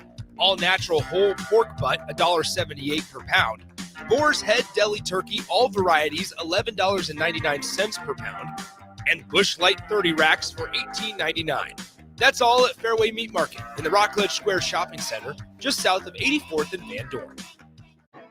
Big news, Nebraska. Love Omaha is now Love Nebraska. This is more than just a new name. It's a tribute to what Nebraska represents in the world of volleyball. It's still the same team with the same mission, led by players you know and love. Now backed by a new ownership group led by Jordan Larson. As Love Nebraska, they're entering an exciting new chapter, pushing for a championship title in 2026 and building new opportunities for the next generation of players across the state. They want you with them. Let's show the world how Nebraska plays volleyball. Join the movement at lovneb.com and sign up to become a Love Nebraska Insider today. When it comes to concrete, Stevens & Smith Construction doesn't stall. They go for the takedown. As Nebraska's full-service concrete contractor, they stay in bounds, hold inside position, and never forfeit quality. Whether it's foundations, flatwork, or concrete coatings, they elevate performance and pin down results that win every time. Stevens & Smith Construction is a proud sponsor of Takedown Tuesdays on 93.7 The Ticket. Because when it's time to wrestle with concrete, Stevens & Smith Construction slams expectations. Attention all Wings fans, Buffalo Wings and Rings has daily specials that will make you want to stop in on all days of the week. Kids eat free on Mondays, and on Tuesdays enjoy 40% off boneless or traditional wings at a price that makes the whole family happy. And come back on Wednesdays for $1.39 chicken tenders all day long. Get to Wings and Rings today, 68th and O, or in Williamsburg Village. Gaina Trucking is hiring CDL Class A and B drivers. Their strong team culture makes it not a job, but a career. Gaina Trucking offers health, vision, and dental insurance, 401k with company match, an employee assistance program, and other bonus programs. Build a better career today with great team culture at Gaina Trucking. Learn more and apply today at GainaTrucking.com. M-Suits Clothiers, Lincoln's favorite men's store, is ready for homecoming season. There's no time to wait. Visit today to help your student find that perfect outfit for their homecoming. M-Suits has a selection of ties and bow ties to match any homecoming dress color you can think of. M-Suits Clothiers, 1 block south of 56th and Pine Lake Road. MWR is dedicated to building attractive, affordable steel buildings that exceed your expectations. From commercial to residential to agriculture storage, steel buildings are cost-effective, attractive, and versatile. Plus, they're a lasting investment and an ideal choice. MWR uses Sentinel Building Systems out of Albion and can service you all over the state and region. If you have interest in a steel building, post-frame building, or fencing, give MWR a call today at 402-980-5273 or go to mwrbuildingandfence.com. Back to old school with Foreman and Orman on 93.7 The Ticket and theticketfm.com.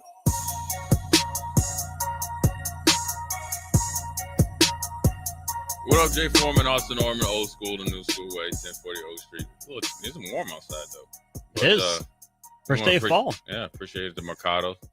Still grilling season. Nice and low wind.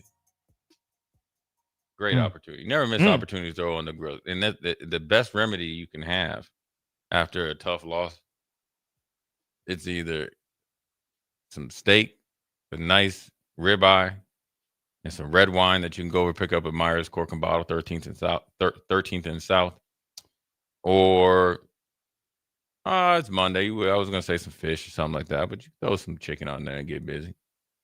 How about if you want to get, you can burgers. Nice, nice little bacon cheeseburger. Always is. Yeah, put some big old tomatoes on there. Yeah. You growing your own tomatoes? No. My dog ate them. he was grubbing. He was grubbing too. Brutal. Yeah. I'm gonna be back though, man. I think I'm gonna do it, man. I've been watching this dude, man. He says that your barbecue skills get better when you grow your own stuff. I'm in it. It's like you missed out on this, Jay. Arbor Day Farm said now I think like 90% of what they do is farm to table. Oh, really? Yeah. Used to be like 15%. I know. I was jealous down there, man. They got green apples down there. You're too busy celebrating some national championship, whatever, and having a family reunion. Green apples, man, with some caramel. Scrum-ditty lumps. Anyways, Michigan wrapped up, washed. We'll come out with a little bit of I guess can't say a quarter of the season. third of the season team grades, position grades, what you need to do, what you need to work on out the bye week. Be on the lookout for that the rest of the week. But from a man over there to the right, and for me right here on your screen, Jay Foreman, Austin Norman, old school. We'll holler at you tomorrow.